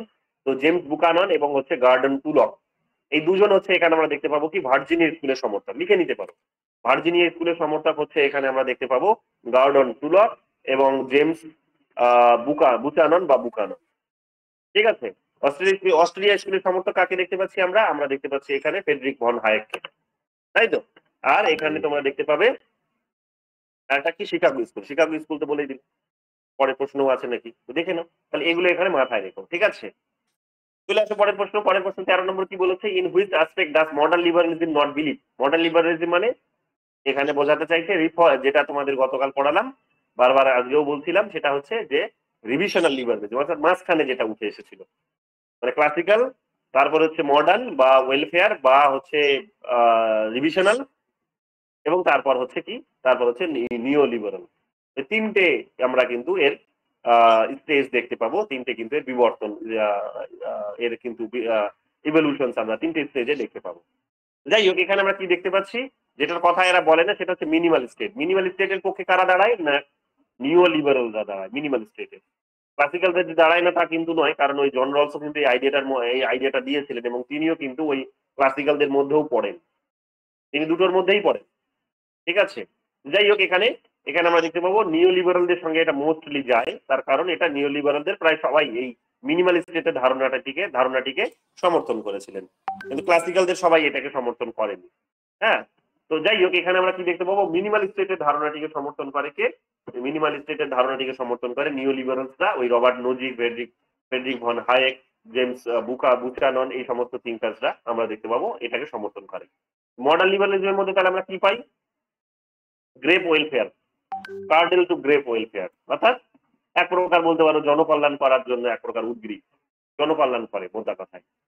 পজিটিভ ফ্রিডম পাবো আমরা। পজিটিভ ফ্রিডম মানে জনগণ যা খুশি তাই করতে পারে না, জনগণের স্বাধীনতার উপর এক প্রকার রাষ্ট্র চাইলে নিয়ন্ত্রণ আরোপ করতে পারে, এটাও আমরা পাই, পড়েছি। সোশ্যাল লিবারালিজম আমরা পাই যে সেখানে কি করা হয়, যে সোসাইটির যে সমস্ত জাতি, ধর্ম, বর্ণ, ভাষা যা কিছু আছে সেগুলোকেও কিন্তু গুরুত্ব দেয় এবং ওগুলোর মধ্যে ইকুয়ালিটিকে কিন্তু তারা বিশ্বাস করে, ওগুলোর মধ্যেও ইকুয়ালিটি থাকা উচিত, এটাও তারা কিন্তু বলার চেষ্টা করে। এটা আমরা এখানে দেখতে পাবো। তারপরে দেখো এখানে কি বলেছে, এটাও এই 21 সালেরই প্রশ্ন, নেটের 2020 এবং 21 সালের প্রশ্ন। কি বলেছে এখানে, who has been the most prominent এবং দ্য শিকাগো স্কুল ইকোনমিক্স। এটা মিল্টন ফ্রাইডম্যান বলে দিয়েছে। দেখো ভালো করে এগুলো নোট করে নাও, এগুলো লেটেস্ট যেহেতু প্রশ্ন, এগুলো বারবার আসছে এবং তোমাদের বারবার বলছে এই বইটা কিনে নাও, এই বইটাতে কিন্তু এগুলো সবই আছে, ভালো বই। কে কি বললো ওগুলো কর্ণপাত করবে না এখন, যে তুই পাতি বাংলা বই পড়েছিস বা তুমি নোট বই পড়ছো, কান দিও না, এগুলোতে পাস করতে পারবে না নইলে। আমি যা বলছি সেটা শোনো, সুন্দর করে এই বইটা যারা বাংলায় পড়তে চাও এই বইটা কিনে নাও, প্রচুর ইনফরমেশন আছে, এমসিকিউ আছে এবং বেশিরভাগ কোয়েশ্চেন তোমরা দেখবে অলরেডি বিভিন্ন পরীক্ষায় এসে গেছে, ভালো বই। এই প্রণব কুমার দালালের বইটা, ঠিক আছে, মানে তোমার নেট সেট পাস করার জন্য দরকার। এবার তোমার পিএইচডি করবে তুমি এবার বড় বড় লেকচার দেবে ইউনিভার্সিটিতে গিয়ে, সেগুলোর জন্য তোমার অন্য কোনো টেক্সট বই পড়ো, বাট আমি তোমাকে বলবো অ্যাটলিস্ট নেটের পাস করার জন্য এই বইটা পড়ো, ভীষণ দরকার, ঠিক আছে। তো বা তুমি হয়তো পিএইচডি করার জন্য যখন আমার কাছে আসবে, হ্যাঁ,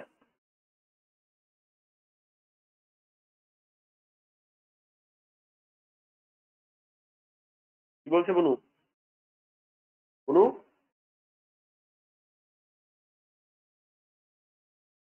যাই হোক, এখানে আমরা কি দেখতে পাচ্ছি, কি,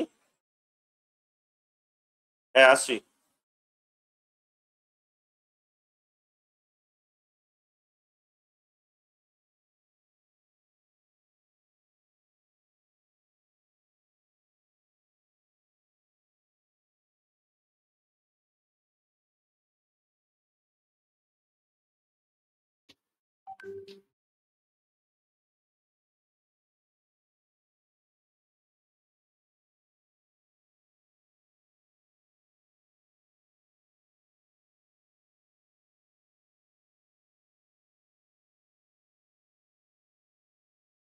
তাহলে আমরা এখানে কি দেখতে পাবো? এখানে আমরা দেখতে পাবো যে এটা স্ট্রেট ফরওয়ার্ড একেবারে ইনফরমেটিভ কোয়েশ্চেন জিজ্ঞেস করেছে, দেখেন। তারপরে এখানে কি বলেছে? তারপরে বলেছে how was early liberal how was early liberal হবে, বানান ভুল করেছে। How was early liberal characterize liberalism, এমটা ছাড়া করেছে। How was early liberalism characterize by C B Macpherson, positive individualism. এটা বলবো, আরো একটা ক্লাস নেবো তোমাদের, তখন বিস্তারিত এগুলো বলবো, দেখে নিই। স্ট্রেট ফরওয়ার্ড কোয়েশ্চেন জিজ্ঞেস করেছে, দেখে নাও এগুলো বারবার। এটা ম্যাচিং এ বারবার দেয়, বাঁ দিক ডান দিক মেলাতে দেয়, বারবার এটা দেয়, মুখস্থ করে দাও। সিবি ম্যাকফারসন মানে ইন্ডিভিজুয়ালিজমের কথা বলেছে, অর্থাৎ ব্যক্তিগত দিকে হাইলি প্রায়োরিটি দিয়েছে। চলে আসে তারপরে এখানে কি বলেছে? হু among the following is libertarian thinker. Libertarian এখানে আরেকটা নতুন নাম পেলে, নিও লিবারাল যারা থিঙ্কার তাদেরকে এখানে মোটামুটি ভাবে লিবার্টারিয়ান থিঙ্কারসও বলা হয়। লিবার্টারিয়ান থিঙ্কার, বলো কি বলছো? শুনতে পাচ্ছি না, কিছু বলছো স্থাপিতা? ও না না স্যার, আমার মা ফোনে কথা বলছে অন্যদিক থেকে, সো সরি, তখন আনমিউট হয়ে গেছে। হু among the following is libertarian thinker. তো লিবার্টারিয়ান থিঙ্কার এখানে তোমরা মাথায় রাখবে যারা হচ্ছে ওই নিও লিবারাল থিঙ্কারদের মধ্যে পড়ে, ঠিক আছে, যারা ওই ব্যক্তির স্বাধীনতার পক্ষে দাঁড়ায়, ইন্ডিভিজুয়ালের পক্ষে দাঁড়ায়, তারা কিন্তু লিবার্টারিয়ান থিঙ্কারসের মধ্যে পড়ে, ঠিক আছে। এটা আমরা দেখতে পাবো। এরা যে নিও লিবারাল নয় তা কিন্তু নয়, কিন্তু এরা দেখবে নিও লিবারাল পার্সপেক্টিভ থেকে একটুখানি সোসাইটির পক্ষে দাঁড়ায়। Michael Sandel, Michael Walzer, Michael Charles Taylor, এরা সোসাইটির পক্ষে দাঁড়ায়। আরেকটা আইডিয়া আছে, সেই আইডিয়াটা আমি পড়াবো যখন তোমাদের ইয়েটা আসবে, সিটিজেনশিপের আইডিয়া আসবে, মাল্টিকালচারালিজমের যখন আইডিয়া আসবে, তখন এই সমস্ত থিঙ্কার্স নিয়ে আমরা থিঙ্কার ওয়াইজ চেষ্টা করবো আলোচনা করার, ঠিক আছে। তো এখানে লিবার্টারিয়ানের যখনই বলবে তখনই তোমার রবার্ট নজিকের নামটা মাথায় রাখবে। দেখো এখানে একটু এক্সপ্লেনেশন দিয়েও দিয়েছি, এখানে ভালো করে দেখে নিও, ঠিক আছে, কারা কারা আছে। একটু প্রপারলি সাজিয়ে দিতে হতো, একই রকম লাগছে দেখতে, সাজিয়ে দেবো। দেখো কি বলছে, libertarianism is a philosophy that believes in free market enterprise, যে মুক্ত বাজার ব্যবস্থার উপর তারা ভরসা করে, বিশ্বাস করে, and that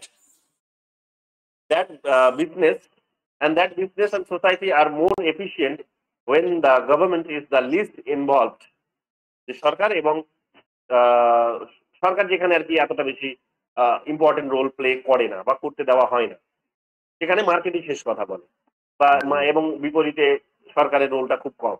libertarian thought emphasis the dignity of each individual, প্রত্যেকটা ব্যক্তির এখানে মর্যাদার উপর গুরুত্ব দেয়, which entails both rights and responsibility, যে মানুষের যেমন অধিকার আছে তেমন তোমার কিন্তু ডিউটিও আছে। রেসপন্সিবিলিটিটাকে এখানে ডিউটি বলতে পারো, যে মানুষের অধিকারের উপরেও এরা যেমন জোর দেয়, মানুষের তেমনি এরা কিন্তু ডিউটিটার উপরেও জোর দেয়, যে মানুষ যতক্ষণ না তুমি তোমার ডিউটি পালন করছো ততক্ষণ তুমি কিন্তু তোমার রাইটস এনজয় করতে পারবে না। যদিও তারা রাইটসটাকে সামনে রাখে এবং সেটার সঙ্গে রেসপন্সিবিলিটিটাকে জুড়ে দিয়েছে। এটা আমরা এখানে দেখতে পাবো। এটা এবং এইটা দেখবে তোমরা দেখবে সোশ্যালিজমের একটা কিন্তু আইডিয়ার মধ্যে আসে। সোশ্যালিজম কি বলছো বলো?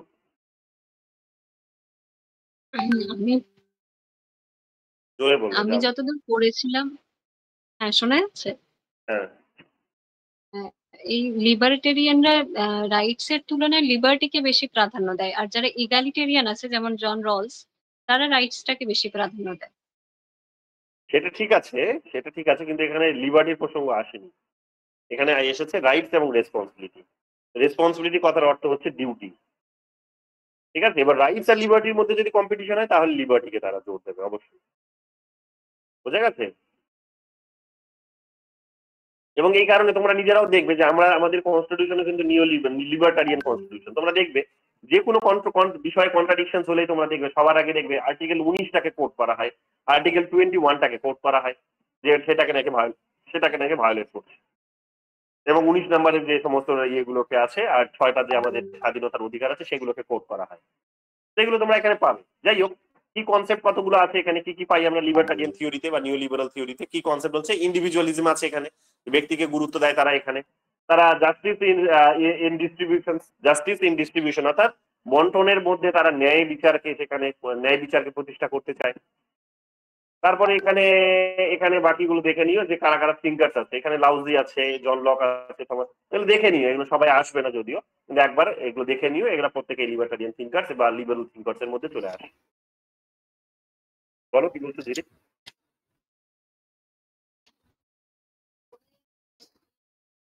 স্যার বলছিলাম যে আপনি যে ফ্র্যাঙ্কফুর্ট স্কুলের কথা বললেন, তো ফ্র্যাঙ্কফুর্ট স্কুল তো সোশ্যালিজমের সাথে যুক্ত নয়, ফ্র্যাঙ্কফার্ট স্কুল বেসিক্যালি ওটা তো মার্কসিজমের। মার্কসিজমটা তো কি সোশ্যালিজমের বাইরে? না মানে যদি স্পেসিফিক্যালি বলতে হয় তাহলে তো সেটা মার্কসিজমের মধ্যে পড়ছে না। মার্কসিজমকে পরে একটা ক্রিটিসাইজ করে একটা ক্রিটিক্যাল থিওরি হিসেবে জার্মানিতে ফ্রাঙ্কফুর্ট স্কুল গড়ে উঠলো, ওটাই বলছিলাম। হ্যাঁ, মার্কসিজমের ভেতরেই হচ্ছে সোশ্যালিজম। মার্কসিজমের ভেতরেই সোশ্যালিজম। মার্কসিজম একটা আমব্রেলা, তার মধ্যে সোশ্যালিজম একটা আইডিয়া, ঠিক আছে? এবং ফ্র্যাঙ্কফার্ট স্কুল সেখানে মার্কসিজমকে ক্রিটিসাইজ করার চেষ্টা করলো। মার্কসিজম আসলে কেন ব্যর্থ হচ্ছে সেটা তারা বোঝার চেষ্টা করলো। বুঝতে গিয়েই তখন তারা এই সমস্ত আইডিয়া গুলো নিয়ে এসে। যাই হোক, আসবো ওটা সোশ্যালিজম যখন পড়াবো, মার্কসিজম যখন আসবে তখন এগুলো বলবো। তারপরের প্রশ্ন দেখো, এখানে পরের প্রশ্ন কত, 17 নম্বর প্রশ্ন। Who among the following thinkers is the defender of the excess to disadvantage. সাথে আমি ইউজ করো এক্সেস টু অ্যাডভান্টেজ প্রিন্সিপলস। কি বলছে? Who amongst the principle following thinker is the defender of the access to advantage principle. এটা Robert Nozick বলেছে। কি বলেছে এখানে দেখো, Robert Nozick is a libertarian philosopher and Harvard professor who is defender of the access to advantage principles. কি বোঝাতে চেয়েছে সাবিতা, বলো এটা দিয়ে? Access to disadvantage principle. হ্যাঁ স্যার, অ্যাক্সেস টু অ্যাডভান্টেজ। হ্যাঁ স্যার ওটা তো বেসিক্যালি ওই সেই ট্যাক্সেশন ইজ থেফটের মানে মধ্যেই চলে আসছে, মানে যে যতটা পারবে ওরকম ভাবে। আমার ঠিক মনে নেই স্যার। access to advantage কি বলছে? he argues that equality of access to advantage is more faithful to Dawkins' moral institutions than Dawkins' theory of equality of resources. Dawkins আইডিয়াটিকে তিনি ক্রিটিসাইজ করছেন। কি বলছেন? he argues that equality of access to advantage is more faithful, মানে বিশ্বাসযোগ্য। অর্থাৎ যারা হচ্ছে কি ওই যাদের এক্সেসটা আছে যাদের কাছে, তাদের মধ্যে ইকুয়ালিটি থাকা দরকার, এবং সেটাকে গুরুত্ব দিয়েছে। কিন্তু রোনাল্ড ডরকিন কি বলেছিলেন তার বিপরীতে? কি বলছে? To Ronald Dworkin's moral institutions then Dworkin's theory of equality of resources. যে এটা বলবো তোমাদের, এটা আসবে তোমাদের, রোনাল্ড ডরকিনের আইডিয়া আসবে এটা। Nozick also believes that a minimal state is morally justified. Nozick also believes that a minimal state is morally justified. যে মনিমাল স্টেটের ধারণাটাও কিন্তু মোরালি জাস্টিফাইড, মানে এটা যে নৈতিক নয় তা কিন্তু নয়, এটাও নৈতিক একটা আইডিয়া। কি বলছে তারপরে? And the only state that can socially just, minimal state is one that acts as the night watchman. Minimal state বলতে তিনি কি বোঝাচ্ছেন? যে এটা শুধুমাত্র এক নাইট ওয়াচম্যান, মানে এক প্রকার ওই সিকিউরিটি প্রোভাইডারের কাজ করবেন, নিরাপত্তা প্রদান করবেন। Security watchman, night watchman security প্রদান করবে state, with powers limited to those necessary to protect citizens against violence, theft and fraud. Nozick opposes compromising individuals' liberty to promote social economic equality. এটা তোমরা যতটা বুঝতে পারলে বোঝো, আমি আরেকবার তোমাদের এটা পরে বুঝিয়ে দেবো, ঠিক আছে? এক্সেস টু ডিসঅ্যাডভান্টেজ বলতে, কারণ রবার্ট নোজিক আমাদের আলাদা করে থিঙ্কার্স করতেই হবে, তখন আমি তোমাদের এটা একটুখানি ডিটেলসে আরো ধরে বলে দেবো, ঠিক আছে? এটা কারণ আমিও যে কমপ্লিটলি তোমাদের একটা ভালো এক্সাম্পল দিয়ে এটা বোঝাতে পারবো ওই পজিশনে আমি এই মুহূর্তে নেই। আমি এটা তোমাদের রবার্ট নোজিকই যখন পড়াবো তখন এটা ডিটেলসে বলে দেবো। এই প্রশ্নটা ভালো করে মনে করিয়ে দিও পারলে, তখন আসবে রবার্ট নোজিকের প্রসঙ্গে এই প্রশ্নটা আবার সেখানেও রয়েছে, আলোচনায় পাবে। কি বলছে তারপরে দেখো, এখানে ম্যাচিং দিয়েছে। ম্যাচিং কি বলেছে দেখো, অগাস্ট কোম্ট, মানে list 1 list 2, August Comte, J M Thomson, F A Hayek, Shulamith Firestone. The dialectics of sex, এটা হচ্ছে সবই তোমরা বুঝতেই পারছো যে এগুলো ফেমিনিজমের সঙ্গে জড়িত। এফ এ হায়েকের নামটা যেহেতু আছে এখানে, তো সেই কারণে এটা কিন্তু এই প্রশ্নটা এখানে দেওয়া হয়েছে। এফ এ হায়েক এখানে তোমরা জানো যে নিও লিবারাল একজন থিঙ্কার্স, তো মিনিমাল স্টেটের ধারণার সাথে তিনি জড়িত। বাকিরা এখানে তোমরা দেখবে যে এই যে এগুলো আসবে, এগুলো তখন বলে দেবো, আপাতত ছাড়ছি, এগুলো আবার রিপিট হবে। এফ এ হায়েকের সঙ্গে দেখো মিনিমাল স্টেটের ধারণাটা জড়িত। তো রবার্ট নোজিক বলো, এফ এ হায়েক বলো, ঠিক আছে, ফ্রেডরিক ফন হায়েক যাকে বলা হয়, তো তো মিনিমাল স্টেটের আইডিয়ার সঙ্গে জড়িত, অর্থাৎ রাষ্ট্রের ভূমিকাটা কম থাকবে, শুধুমাত্র যতটা সিকিউরিটি প্রদান করার জন্য নাইট ওয়াচম্যান হিসেবে যতটা তার ভূমিকা পালন করা দরকার ততটাই করবে, তার বাইরে নয়। এই কথাটা এখানে বোঝানো হচ্ছে মিনিমাল স্টেটের আইডিয়া দিয়ে। এটা ম্যাচিং এ দেখে নিও। চলে আসো এখানে 19 নম্বর প্রশ্ন। 19 নম্বর প্রশ্ন কি বলেছে? হু among the following point the term regional security complex in international relations. এটা যদিও এখানে দেওয়া উচিত হয়নি, তোমাদের ইন্টারন্যাশনাল রিলেশনস এর কোয়েশ্চেন এটা, বাট এটা তোমরা বারবার এই প্রশ্নটি রিপিট করে। জম্মু কাশ্মীরে 2023 সালে এসেছে এবং বোধহয় এটা আমি দেখলাম নেটেও এসেছে, এবার লেটেস্ট বোধহয় এটা নেটেও এসেছে 2023 সালেই। তো এটা দেখো ভ্যারি বুঝান এই কথাটি বলেছে, ভ্যারি বুঝান। এটা আমি তোমাদের যখন পড়াবো, যখন লিবারালিজম রিয়েলিজমটা তো পড়িয়েছি, লিবারালিজম যখন পড়াবো তখন এটা আবার আসবে। এখানে দেখো কি বলেছে, আবার 2022 সালে এসেছে জম্মু কাশ্মীরে। কি বলছে? Which of the following statement misrepresents neoliberalism? Which of the following statement misrepresents neoliberalism? অর্থাৎ যেটা নিওলিবারালিজমের আর্গুমেন্ট নয়। কোনটা আর্গুমেন্ট নয়? Neoliberalism has been articulated through privatisation. হ্যাঁ, যে প্রাইভেট করার কথা বলে, যে প্রাইভেট হোক, সরকারের কন্ট্রোলটা কমুক, এটার কথা বলে। সরকারের সরকার যা কিছু করছে সেগুলো ব্যক্তির হাতে তুলে দিক, বিক্রি করে দিক, এই সমস্ত কথা তারা বলে। মার্গারেট থেচারের হাত ধরে এবং রোনাল্ড রেগানের হাত ধরে এটা আমেরিকা এবং ব্রিটেনে হতে দেখলাম আমরা, তাই না? 3 নাম্বার কি বলছে? এবং আমাদের ইন্ডিয়াতেও এই জিনিসগুলো এখন হচ্ছে প্রাইভেটাইজেশন। নরেন্দ্র মোদী পাওয়ারে আছে বা দিদি এখানে পাওয়ারে আছে, ধীরে ধীরে সবই প্রাইভেটাইজ করে দিচ্ছে, দেখছো? এবং শুধু তারা দুজনই নয়, সবাই। এটা আসলে এটা ইকোনমির একটা ট্রেন্ড। খুব বড় কিছু যে তারাও রাতারাতি করতে পারবে তা কিন্তু নয়, ওদেরও হাতটা বাঁধা কিছুটা। তো এটা আমরা দেখতে পাবো। যাই হোক, বি নাম্বার কি বলছে? Neoliberalism has been articulated through fiscal austerity. তো ফিসকাল অস্টেরিটি মানে এক প্রকার বলতে পারো যে মানে বার্ষিক হিসাবপত্রের মধ্য দিয়ে এইগুলো জিনিসগুলো দেখা হবে। ফিসকাল বলতে সেটাই বোঝানো হচ্ছে, মানে এক প্রকার লাভ ক্ষতির হিসাবের কথা বলা হচ্ছে, যে লাভ ক্ষতির হিসাব কষে নিওলিবারালিজম ফাংশনস করে। এখানে ওই লাভ ক্ষতির হিসাবের বাইরে বেরিয়ে সেই ইমোশনস গুলোকে দেখে যে সেখানে ট্রিটমেন্ট হবে তা কিন্তু নয়। এখানে বার্ষিকভাবে এখানে তোমরা দেখবে বা বলতে পারো এক প্রকার মার্কেটে বা লাভ ক্ষতির হিসেবে কিন্তু এখানে লিবারালিজম ফাংশনস করে। কি বলেছে তারপরে এখানে? 2 নাম্বারটা দেখো কি বলছে? Neoliberalism has been articulated through export oriented production. যে হ্যাঁ, এটাও আমরা দেখতে পাবো। নিওলিবারালিজম যখন হয়েছে তখন তারা বলে যে নিওলিবারাল, মনে করে দেখো 1960-এর 70-80 দশকে যখন হচ্ছে তখন তোমরা কি দেখতে পাবে? যে গ্লোবালাইজেশনের হাত ধরে নিওলিবারালিজমের জন্ম হচ্ছে। যে কোম্পানিগুলোকে কি করলো? প্রাইভেট করে দিল, সরকারের কোম্পানিগুলো প্রাইভেট করে দিল এবং সেই কোম্পানিগুলো রাতারাতি তারা কিন্তু মুনাফা অর্জন করে আজকে তারা কি করছে? নিজের দেশে প্রোডাক্ট তৈরি করছে, যেগুলো সেগুলো তার নিজের দেশের মধ্যেই শুধু নয়, বিশ্বের বিভিন্ন দেশে কিন্তু বিক্রি করছে। তাহলে এক্সপোর্ট তারা কিন্তু করছে। এবং নিওলিবারালিজম এটাই বলে যে প্রত্যেকটা দেশ প্রত্যেককে কিন্তু এক্সপোর্ট করতে পারবে, বিক্রি করতে পারবে। তারা নিজেদের কাছে যেটা তারা অত্যধিক বেশি প্রডিউস করে তারা বিশ্বের বিভিন্ন দেশে এসে সেটা বিক্রি করতে পারবে। তো এইরকম ভাবে প্রত্যেকটা দেশ যদি এই ধরনের একটা এক্সপোর্টের ক্ষেত্রে এবং ইম্পোর্টের ক্ষেত্রে যদি একটা ওপেন সিস্টেমকে অ্যাডপ্ট করে, তাহলে দেখবে কি হবে না, ওয়ার্ল্ডে নাকি পিস আসবে, ওয়ার্ল্ড নাকি প্রোগ্রেস করবে, ইকোনমিক নাকি ডেভেলপমেন্ট আসবে, ইকোনমিক নাকি প্রসপ্যারিটি আসবে, এই সমস্ত কথাগুলো তারা বলার চেষ্টা করে। তাহলে এ বি ডি এগুলো হচ্ছে কিন্তু নিওলিবারালিজমের সঙ্গে যায়, কিন্তু যেটা যায় না বলছে সেটা হচ্ছে সি। দেখে নাও কি বলছে? Neoliberalism has not percolated to the local scale. Percolated কথার যে অর্থ কি বলেছে একটু দেখতে হবে বাংলা অর্থটা।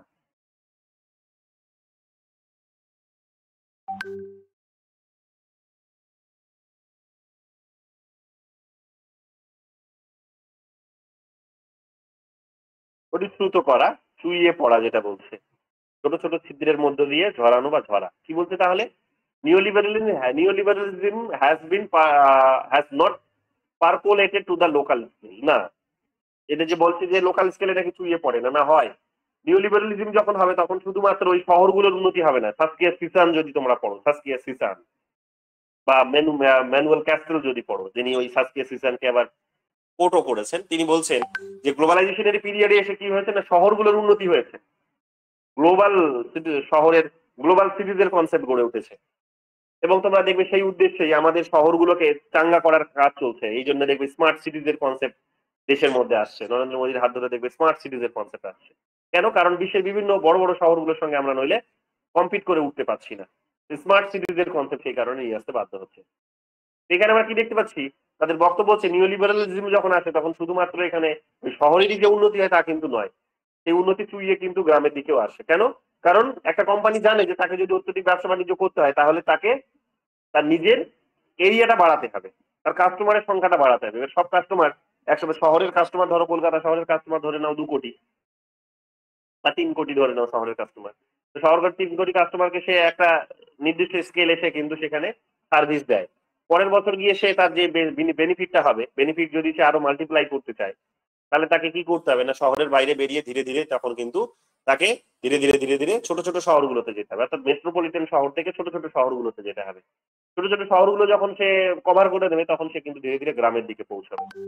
এবং ইন্ডিয়াতে যেহেতু এই ধরনের অপরচুনিটিস গুলো প্রচুর পরিমাণে আছে, কেন? কারণ ইন্ডিয়াতে এখনো প্রচুর গ্রাম আছে, ইন্ডিয়াতে এখনো কমিউনিকেশন সিস্টেম ভীষণ বাজে, ইন্ডিয়াতে এখনো কিন্তু ভীষণ প্রোগ্রেস করার জায়গা আছে। সেই কারণে দেখবে, এবং জনসংখ্যাটাও এত বড়, একটা কোম্পানি যদি পেনেরও কোম্পানি যদি একটা করে পেন বিক্রি করে, তাহলে সেই কোম্পানিটা 140 কোটির কোম্পানি দাঁড়িয়ে যাবে। তাহলে বুঝতে পারছো এখানে। তো এইরকম ভাবে আমরা দেখতে পাবো কি, যে নিওলিবারালিজমের মধ্য দিয়ে কি হতে পারে, যে নিওলিবারালিজম যেহেতু বেনিফিটের উপর দাঁড়িয়ে আছে, স্বাভাবিকভাবে বেনিফিট তোমাকে যদি করতে হয়, মুনাফা যদি অর্জন করতে হয়, তাহলে তোমাকে ধীরে ধীরে গ্রামের দিকেই যেতে হবে, ধীরে ধীরে তোমাকে কিন্তু নিচের দিকে যেতে হবে। তো ওটাই এখানে বলছি যে লোকাল স্কেলেও কিন্তু যে এটা করে না তা কিন্তু না, লোকাল স্কেলে করে, কিন্তু যেহেতু এখানে নট বলেছে তাই এটা ভুল হচ্ছে। নট যদি না বলতো তাহলে আবার ঠিক হতো, নট না বলে ঠিক হতো, ঠিক আছে? বা আর একটা অর্থ এটা যেটা হান্টিংটনও বলেছিলেন, যে যেটা ইন্ডাস্ট্রিয়ালাইজেশন যখন একটা দেশে যখন হয়ে যায়, বা যখন একটা লেভেলে যখন ডেভেলপমেন্ট হয়ে যায়, তখন কোম্পানিগুলো যখন ওখানে দেখে আর আমরা লাভ করতে পারছি না, কারণ ওখানকার নিজেদের দেশীয় কোম্পানিগুলো তৈরি হয়ে গেছে, তখন তারা কি করে না, সেখান থেকে বেরিয়ে এসে নতুন যে সমস্ত জায়গা যেখানে গিয়ে ব্যবসা করলে হয়তো তার নতুন লাভটা বেশি হবে, সেই সমস্ত জায়গায় যায়। সেই কারণে তোমরা দেখবে আগামী তোমরা দেখবে 10-15 বছরের মধ্যে পলিটিক্স হবে, তোমরা দেখবে আফ্রিকাকে নিয়ে। এখন যেমন শুরু হয়ে গেছে আফ্রিকাকে নিয়ে পলিটিক্স হওয়া। এখন যদিও সাউথ চায়নাতে এখন ইকোনমির একটা সেন্টার গড়ে উঠেছে, সমস্ত পলিটিক্স দেখবে সাউথ চায়নাকে কেন্দ্র করে হচ্ছে। আর ওই দেখবে ওদিকে হচ্ছে তোমরা দেখবে ওই ওদিকে তোমরা দেখবে ওই গালফকে নিয়ে হচ্ছে, ওদিকে রেড সির ভেতর দিয়ে দেখবে ওখানে ইউরোপে পৌঁছানোর ওই জায়গাটাকে কেন্দ্র করে হচ্ছে, সিরিয়া বা মিডিল ইস্টকে বলতে পারো, মিডিল ইস্টকে কেন্দ্র করে হচ্ছে। কিন্তু আগামী 15 বছরের মধ্যে তোমরা দেখবে একটা নতুন আর একটা সেন্টার তৈরি হবে এবং সেখানে ইকোনমিক শিফট হবে, সেটা হচ্ছে আফ্রিকা। এবং তোমরা নিশ্চয়ই সেটা রিয়েলাইজ করেই নিয়েছো অলরেডি, যখন ইউরোপিয়ান ইউনিয়নে G20-তে যখন আফ্রিকার অন্তর্ভুক্তিকরণ ঘটছে, তার মানে বুঝতেই পারছো যে G20-তে আফ্রিকান ইউনিয়নের অন্তর্ভুক্তি এটা একটা বার্তা দিয়ে দিচ্ছে যে আগামী দিনে ইকোনমিক সেন্টার গড়ে উঠবে কিন্তু, বা ইকোনমিক সমস্ত কিছু অ্যাক্টিভিটিস হবে, যত বেশি মারপিট দাঙ্গা হানাহানি খুনোখুনি যা কিছু দেখতে পাবে দেখবে ওদিকে আফ্রিকাতে হবে। কারণ সবাই চাইছে আফ্রিকার সেই ব্ল্যাক ডায়মন্ডকে দখল করতে, আফ্রিকার যে সম্পদ আছে সেই সম্পদ তাকে দখল করতে চাইছে। সেখানে এখন দেখবে রাজনীতিটা এই কারণে হচ্ছে এবং ওদেরকে ইম্পর্টেন্স দেওয়া হচ্ছে। যাই হোক, এগুলো আমরা এখানে পাবো। সেকেন্ড লাস্ট কোয়েশ্চেন দেখে নাও কি বলছে। সেকেন্ড লাস্ট কোয়েশ্চেন এখানে বলছে, সেকেন্ড লাস্ট কোয়েশ্চেন কি বলছে দেখো। সেকেন্ড লাস্ট কোয়েশ্চেন বলছে এখানে যে দুটো স্টেটমেন্ট দিয়েছে, modern liberalism advocate for laissez faire state. না, মডার্ন লিবারালিজম বলে না, লাইজেস ফেয়ারের কথা কে বলে? নিও লিবারালরা বলে, এটা বলে না, মডার্ন লিবারালরা বলে না। মডার্ন লিবারাল মানে হচ্ছে ওই যে গতকাল যেটা বললাম রিভিশনাল লিবারালিজম যেটা বললাম, তারা তো বলে না। তারা তো কি বলে? তারা বলে যে না, মার্কেট এত বেশি স্বাধীন হবে কেন, মার্কেটের স্বাধীনতার উপরে স্টেটের কন্ট্রোল থাকবে। অর্থাৎ তারা কন্ট্রোল চায়, লাইজেস ফেয়ার তারা চায় না, ফ্রি চায় না, market state. Modern liberal for laissez faire state. Classical লিবারালিস্টরা তো লাজে ফেয়ারের কথা বলে।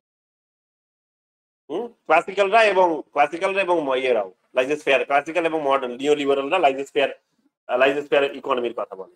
কিন্তু এখানে শব্দটা হচ্ছে, এখানে ভালো করে নোটিস করো, শব্দটা বলেছে লাইজেস ফেয়ার স্টেট,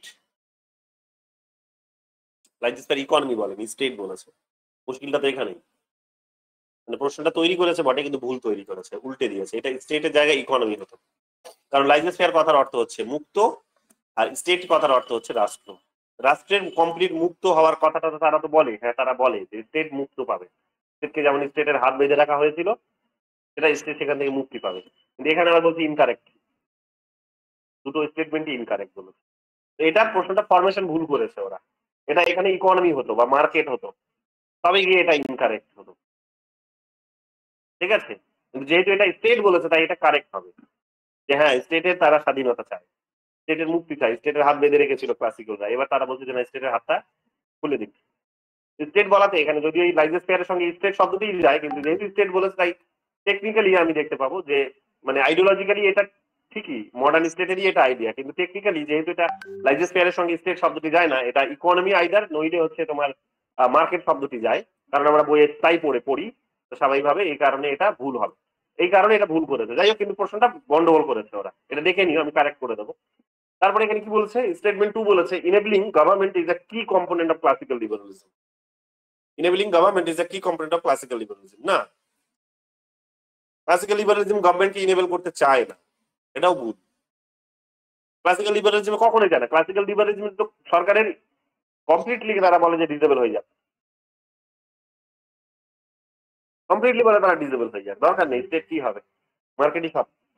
তো এখানে দেখবে দুটোই ভুল করেছে, এটা ফরমেশন করতেই গন্ডগোল পাঠিয়েছে এটা ওর প্রশ্নটা। তো এটা দেখে নি, আমি এটা কারেক্ট করে দেবো পরে। এটা এখন বুঝতেই পারছো যে যত বড়, মানে আমি তো নিজেও অবাক হয়ে যাচ্ছি গত এই 2-1 বছরের ট্রেন্ড দেখে, বিভিন্ন রাজ্যের কোয়েশ্চেন যাদের সেটার হিসেবে রিক্রুট করেছে তারা কারা, এরা মানে এরা কি আদৌ পড়াশোনাটা করে না, নাকি এতটা ছেলে খেলা হিসেবে নাই যে একটা ন্যাশনাল লেভেলে পরীক্ষা নিচ্ছে অথচ তারপরেও মানে কোনো রকমের চেক করে না, ভুলভাল লিখে ভর্তি করে দেয়। দেখলে নর্থ ইস্টেও তোমরা এটাই দেখলে যে আনসার কি যে দিয়েছে, একটা উত্তর সেখানে ঠিক করেনি, মানে ওরা নিজেরাই সেখানে দেখবে যে অপশন এ বি এবং অপশন ডি দুটোই ঠিক দিয়েছে, অথচ সেখানে বলছে যে অপশন এটা ঠিক হবে, বিটা ঠিক হবে, ডিটা কেন ঠিক হবে না, অপশন তো একই। তো ছেলে খেলা হিসেবে এটাকে তারা করছে, আমি দেখছি নর্থ ইস্টেও দেখলাম, ওয়েস্ট বেঙ্গল সেটাও এটা দেখলে তোমরা, এটা জম্মু কাশ্মীরেও দেখতে পেলাম আমরা, প্রচুর ভুল আছে, একাধিক ভুল আছে, এবং তোমরা দেখবে অন্যান্য অনেকগুলো কারেক্ট করেছি আমি, বাট এখনো চোখে পড়ছে। মহারাষ্ট্রেও এই জিনিসটা দেখতে পাচ্ছি, সমস্ত রাজ্যগুলিতে, মানে কোয়ালিটিটাকে কোথায় নামিয়ে নিয়ে এসে তুমি কল্পনা করতে পারবে। যাই হোক, এটা আমি পরে কারেক্ট করে দেবো নিজের মতো।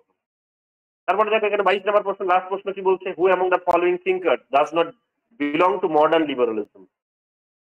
মডার্ন লিবারালিজমের মধ্যে যারা বিলং করে না তারা হচ্ছে এখানে থমাস জেফারসন, টি.এইচ. গ্রিন করে, গতকাল তোমাদের বলেছিলাম। এল.টি. হবহাউসের কথাও তোমাদের বলেছিলাম বোধহয়, তাই তো? এল.টি. হবহাউসের কথা বলেছিলাম, হ্যাঁ? আগের ওটা ক্লাসিক্যাল ছিল তো। কি ক্লাসিক্যালে বলেছিলে এল.টি. হবহাউসে হবে, এল.টি. হবহাউসে হবে, ঠিক আছে, এল.টি. হবহাউসে হবে। কিন্তু স্যার ক্লাসিক্যালের মধ্যে লিখিয়েছিলেন। ক্লাসিক্যালের মধ্যেই বলেছিলাম, এটা আমি যতটা মনে করতে পারছি, উনি ফিচার্স গুলো দিয়েছিলেন, লিবারালিজমের ফিচার্স গুলো দিয়েছিলেন, বাট এল.টি. হবহাউস এটা একটু দেখবো, আমি দেখে তোমাদের এটা বলবো। জন ডিউই, এটা জন ডিউই, হ্যাঁ, সোশ্যাল জাস্টিসের কথা বলেছে জন ডিউই কে জানো, জানা আছে জন ডিউই? বি.আর. আম্বেদকরের টিচার। হ্যাঁ, বি.আর. আম্বেদকরের হচ্ছে শিক্ষক ছিলেন জন ডিউই। তো ওই জন ডিউই সোশ্যাল জাস্টিসের কনসেপ্ট নিয়ে এসেছিলেন। তো এখানে আমরা দেখতে পাবো কি, তো সোশ্যাল জাস্টিসের কনসেপ্ট যেহেতু নিয়ে এসেছে, তো স্বাভাবিকভাবে এটা সোশ্যাল ইকুয়ালিটির কনসেপ্ট নিয়ে এসেছে এক প্রকার। তো এটা আমরা এটা কিন্তু এনাকে আমরা কিন্তু মডার্ন লিবারালিজমের সঙ্গে রিলেট করতে পারবো। বাট এটার নামটা, থমাস জেফারসনের নামটা আমি কখনো আগে দেখিনি, আমি এটা দেখে এটা বলবো। এখানটায় ডাজ নট বিলং বলেছে তো। হ্যাঁ, তো বলছে ইনি তো বিলং করে না, কিন্তু এরা তো করে, জন ডিউই করে, টি.এইচ. গ্রিন করে, এনার নামটা আমাকে একবার দেখতে হবে, আর একটা দেখতে হবে। জেফারসন আসছে ক্লাসিক্যালের মধ্যে। জেফারসন ক্লাসিক্যালের মধ্যে আছে, মডার্নে নেই, তাহলে না নট বলেছে, এটাই ভুল, তাই না? গতকাল তোমাদের বলেছিলাম বোধহয় জেফারসনের কথা বলেছিলাম। না, এটা অ্যান্ড্রিউ হেইউডের বইতে আছে। অ্যান্ড্রিউ হেইউডের বইয়ে আছে, তাহলে দেখে নিও, নোট করে নাও, অ্যান্ড্রিউ হেইউডের বইয়ে আছে, বুঝতে পারলে?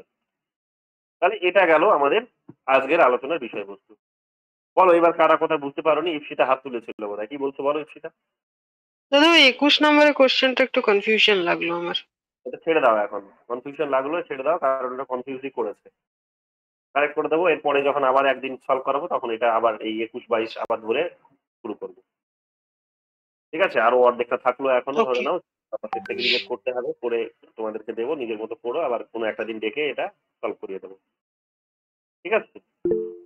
আইডিয়া ক্লিয়ার হয়েছে? ময়ূরী বলো। ওকে দাদা। স্যার বলছি 4 নাম্বার প্রশ্নটা একবার দেখুন।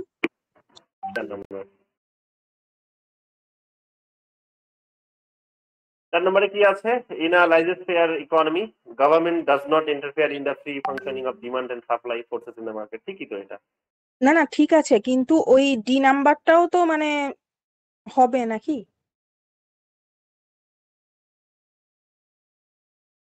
হ্যাঁ, এটাও তো হওয়া উচিত।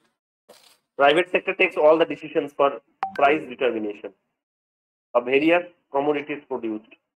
যখন লাইজেস ফেয়ার বলবে তখন তো এটাও হবে, ঠিক, এটাও তো ঠিক। ওটা ঠিক, ঠিক, এটা কিন্তু যদি লাজিফেয়ারের পার্টিকুলার ডেফিনেশনের কথা বলি, মানে যেটা বইতে আছে বা সব জায়গায়, তাহলে সিটাই হবে মনে হয়। হ্যাঁ, বুঝতে পারলে? খুব হ্যাঁ বেশি তুমি বুঝতে পার্থক্য পারলাম, করতে কিন্তু পারবে না। হ্যাঁ খুব বেশি অনেক তুমি মানে দু বেশি পাবে। তিনটে। আরেকটা স্যার, আপনি যেটা কনসেন্ট বললেন, মানে কনসেন্ট মানে তো সম্মতি, সেখানে যদি লকের অনুযায়ী বলি যে ওটা তো জনগণের সম্মতি, বলতে কালেকটিভ বডিই তো বোঝাচ্ছে সেখানে। তো সেখানে তো কনসেন্টটাও মানে হওয়া উচিত, এইরকম একটা কনফিউশন লাগছে আর কি ওটা। কত নম্বর প্রশ্ন? তো ভুলে গেছি ওটা কত নম্বর প্রশ্ন। এটা এটা হ্যাঁ হ্যাঁ, এটা যে বলছে যে মানে এটা আহ, নয় বলছে, তো স্যার সেখানে তো যদি নয় হয় তো social group or collective body, তো কনসেন্ট মানে তো স্যার ওই কালেকটিভ বডির মধ্যেও পড়ছে কনসেন্টটা। কালেকটিভ বডির মধ্যে কনসেন্ট পড়ছে, কিন্তু লিবারালিজম, সোশ্যাল গ্রুপ, আসলে সোশ্যাল গ্রুপের আইডিয়া গুলো শুরুর দিকে সোসাইটির আইডিয়া, শুরু থেকে স্টেটের আইডিয়া, এগুলোকে কিন্তু ক্লাসিক্যাল লিবারালরা মানেনি। পরবর্তীকালে এই প্লুরালিজমের যখন কনসেপ্ট এসেছে তখন ওগুলোকে অনেকটা মানা হয়েছে বটে, বাট এতটা ভেগ আমি বলবো এই শব্দগুলো এইরকম ভাবে না দেওয়াটাই উচিত, কারণ আইডিয়াগুলো এতটা ক্লিয়ার হয় না এতে করে। বাট এই তিনটে হবে, কিন্তু এটা হবে না, মানে এই কারণেই হবে না যে সোশ্যাল গ্রুপ গুলো ক্লাসিক্যাল লিবারালসরা কিন্তু এন্ডোর্স করে না। ক্লাসিক্যাল লিবারালসরা কিন্তু কমপ্লিটলি ইন্ডিভিজুয়ালের পক্ষেই কথা বলে। সোশ্যাল শব্দটির তারা কিন্তু বিরুদ্ধে একটা একটা কিন্তু ফোবিয়া আছে। সোসাইটি শব্দ শুনলেই তারা কিন্তু ভয় পেয়ে যায়। হ্যাঁ স্যার সেটা ঠিক আছে, কিন্তু কনসেন্ট বলতে তো মানে একার ইন্ডিভিজুয়ালের কনসেন্ট বলছে না, সেখানে তো সোশ্যাল গ্রুপ বা কালেকটিভ বডিও উঠে আসছে, আমি সেটা বলছি। না না, সেটা তো রেজাল্টে, কিন্তু কথাটা হচ্ছে যে তুমি একজন ইন্ডিভিজুয়ালেরও যদি জীবনে হস্তক্ষেপ করতে চাও তাহলে কি তুমি কালেক্টিভ বডি ডিসিশন নেবে না? ওই ইন্ডিভিজুয়ালি এনাফ যে সে সম্মতি দেয়নি মানে তুমি করতে পারবে না, তোমার কালেক্টিভ বডি দেওয়ার প্রয়োজন নেই। বুঝতে পারলে তো? হ্যাঁ হ্যাঁ আচ্ছা, বোঝা গেল, ঠিক আছে। এটা এই আর কি। যেমন তোমরা দেখবে এই কারণে মাইনরিটিসদের রাইটস এর কথা বলা হয়েছে। অনেকে বলার চেষ্টা করেন এই কারণে যে যে সক্রেটিস যেটা বলেছিলেন যে ন্যায় বিচারের পক্ষে যদি একজনও দাঁড়িয়ে থাকে, বা কে একটা বলেছিল, ভুলছি আমি তার স্যার নাম। মিল বলেছিলেন, রাইট, যে একজনও যদি দাঁড়িয়ে থাকে একদিকে ন্যায়ের পক্ষে বা সত্যের পক্ষে, কোয়ালিটির পক্ষে, তাহলে আমি সেটাকেই ভ্যালুস দেবো, আমি কোয়ান্টিটিকে ভ্যালুস দেবো না। মিল বলেছিলেন, জন স্টুয়ার্ট মিল বলেন এই হ্যাঁ, ধরনের বেন্থামকে সমালোচনা করে এই কথাটা বলেছিলেন। হ্যাঁ, কেন? তার কারণ তার কাছে কোয়ালিটি শেষ কথা, কোয়ান্টিটি নয়। বুঝতে পারলে তো?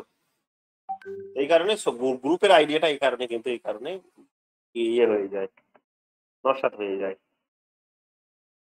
ঠিক আছে, হ্যাঁ স্যার। বলো আর কারো কোথায় কোনো ডাউটস, কনফিউশন? 2 ঘন্টা হয়ে গেছে, দেখো 22টা প্রশ্ন এত ধরে ধরে বোঝালাম, যেহেতু 2 ঘন্টা পার হয়ে গেছে। 40-এ শুরু করেছিলাম, 45। বলো। আমার একটা কনফিউশন আছে, যে স্টেট কে যেটা বলা হচ্ছে যে মিনস হিসেবে, এটা বোধহয় আমি কোথাও পড়েছি বা সলভ করেছিলাম কোশ্চেন, যে স্টেট হচ্ছে এন্ড ইন ইটসেলফ লিবারালিজমের কনটেক্সটে। তো এটা আমি কোথাও পেলাম না আর খুঁজে। State is end in itself, এটা বলার চেষ্টা করে হচ্ছে আইডিয়ালিস্টরা, লিবারালরা নয়। আইডিয়ালিস্টরা বলার চেষ্টা করে। আইডিয়ালিস্টরা কিন্তু গার্জিয়ানশিপের রোলটাকে, গার্জিয়ানশিপের কনসেপ্টে তারা বিশ্বাস করে। এই কারণে তারা ওটাই এন্ড ইন ইটসেলফ বলে, যে এটাই শেষ, এটাই শেষ কথা, এটাই লক্ষ্য, এটাই সব, এটাই সব। লিবারালরা বলে পড়াবো যখন সোশ্যালিজম আসবে, আইডিয়ালিজম আসবে, এগুলো পড়াবো যখন, বিহেভিয়ারালিজম যখন আসবে তখন এগুলো পাবে। তবে তো থিওরিতে ঢুকলে মজাদার এগুলো লাগবে, যখন যে থিঙ্কার গুলো যেহেতু পড়ে নিয়েছো, দেখো না থিওরিতে এত স্ট্রং করে দেবো, যদি খালি রেগুলার ক্লাসগুলো করো বুঝতে পারবে, বাঘের বাচ্চা হয়ে যাবে। যখন কলেজে পড়াতে যাবে, যখন ইউনিভার্সিটিতে পড়াতে যাবে, লেকচার দিতে যাবে, পুরো যখন জার্নাল লিখবে, থিসিস লিখবে, তখন দেখবে এই সমস্ত থিঙ্কারদের বিভিন্ন আইডিয়া গুলোকে তোমরা যখন কোড করবে না, মানুষ দেখেও ওটা আপ্লুত বোধ করবে, দেখেও মানে খুব খুশি হবে। মানে এগুলো আমি আমার জীবনে দেখেছি। আমি যখন টিপসে যখন পেপার প্রেজেন্ট করলাম, আমি ভোকালি একদমই ভালো নই, আমি সেটা স্বীকার করি। তো আমি ওই কারণে কি করি, রিড আউট করি। মানে ইংলিশে ভোকালি খুবই একদমই ভালো নই। তো আমি ওই কারণে কি করি, লিখে নিই যাই সুন্দর করে। হ্যাঁ? তো যেটা আর কি শুনতে বলি এমন রকম ভাবে যাতে আমি শুনতে লাগে ওটা একটুখানি, যে মনে হবে যে লেকচারই দিচ্ছে। যাই হোক, যখন পেপারটা প্রেজেন্ট করলাম তখন অনেকে খুশি হয়েছিল যে ওই যে পেপারটি প্রকাশিত হলো, তোমরা দেখেছো অনেকে। তো পরে তখন ওটা নিয়ে অনেক প্রশংসা হয়েছিল দেখে। এখন যে রাজকুমার কোঠারি স্যার, যিনি এখন দুটো ইউনিভার্সিটির ভাইস চ্যান্সেলর, যিনি উনি স্টেশনে আমাকে বললেন যে সাদ্দাম তোমার লেখাটা কিন্তু দেবে আমাকে, হ্যাঁ পাবো আমি। But আমি দুঃখের বিষয় স্যারকে পাঠাতেই পারিনি। স্যার হয়তো এটা রেগে আছেন ওই কারণে। যাই হোক, উনি ওনার ইয়েতে ছাপতে চেয়েছিলেন কোনো একটা এডিশনে, তো হলো না আর সেটা। আমি লেট করে ফেলেছিলাম, আর আমি তারপরে যেহেতু লেট করে ফেলেছি, আর আমি তারপরে আর নিজেই পাঠাইনি। আর আমি যখন আমার গাইডকে পাঠিয়েছি, গাইড তো তখন নিজেই সেটা দায়িত্ব নিয়ে বলছে না না, আমি ভালো জার্নাল থেকে বের করে দিচ্ছি বলে বের করে দিচ্ছি, এই আর কি। যাই হোক, এই হচ্ছে বিষয়। বলো, কারো কোনো ডাউটস আছে কোথাও? বুঝতে পারোনি? কেউ আছো এরকম কনফিউশন হয়েছে? কে সলভ করোনি এখনো? হাত তোলো তো ফাটাফাট, জলদি হাত তুলবে। কিউআইকিউ গুলো এখনো কারা সলভ করোনি? জলদি হাত তোলো। কেউ নেই? সবাই করে দিয়েছো? বাহ, খুব ভালো বিষয়। ফাইন। বলো অনুষ্কা, কোনো অভিযোগ? না স্যার, ঠিক আছে, বুঝতে পেরেছি। ওকে। বিক্রম? হ্যাঁ স্যার, বোঝা যাচ্ছে। ওকে। আর কে আছো? স্যান্তন? স্যার, স্যান্তন আছে? হ্যাঁ স্যার, বোঝা যাচ্ছে। দাঁড়াও, স্যার ফোন করছে।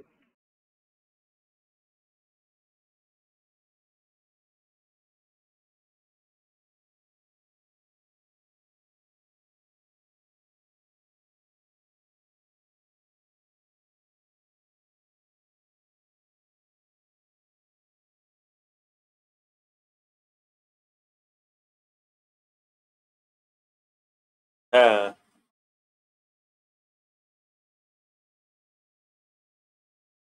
বলো আর কার কথা বলো, বোঝা গেছে?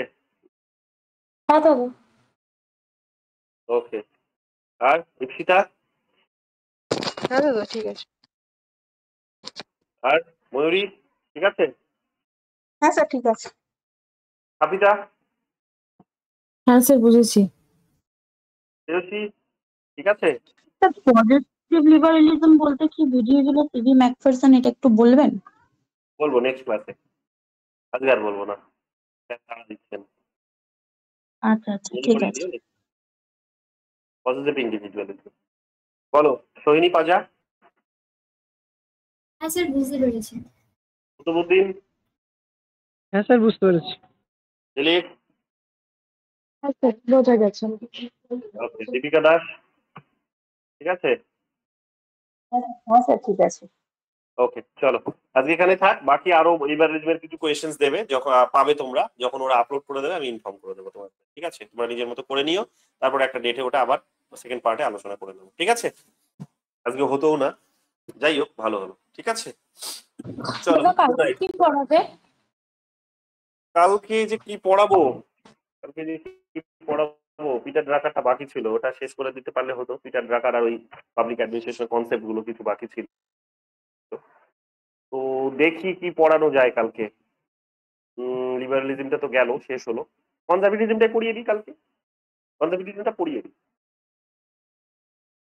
ঠিক আছে? কনজারভেটিজমটা আগামীকাল পড়িয়ে দেবো। লিবারালিজমের নোটটা তোমাদের টাইপিং এর কাজ চলছে, ওটা হাতে লেখা হয়েছিল তো টাইপ করতে এখন বুঝতে পারছে না হাতে লেখাগুলো, তো মুশকিল হচ্ছে, একটু দেরি হচ্ছে ওই কারণে। যাই হোক, আগামীকাল আবার কনজারভেটিজমের ক্লাসটা করে নেবো। চলো, bye. Good night sir. Good night.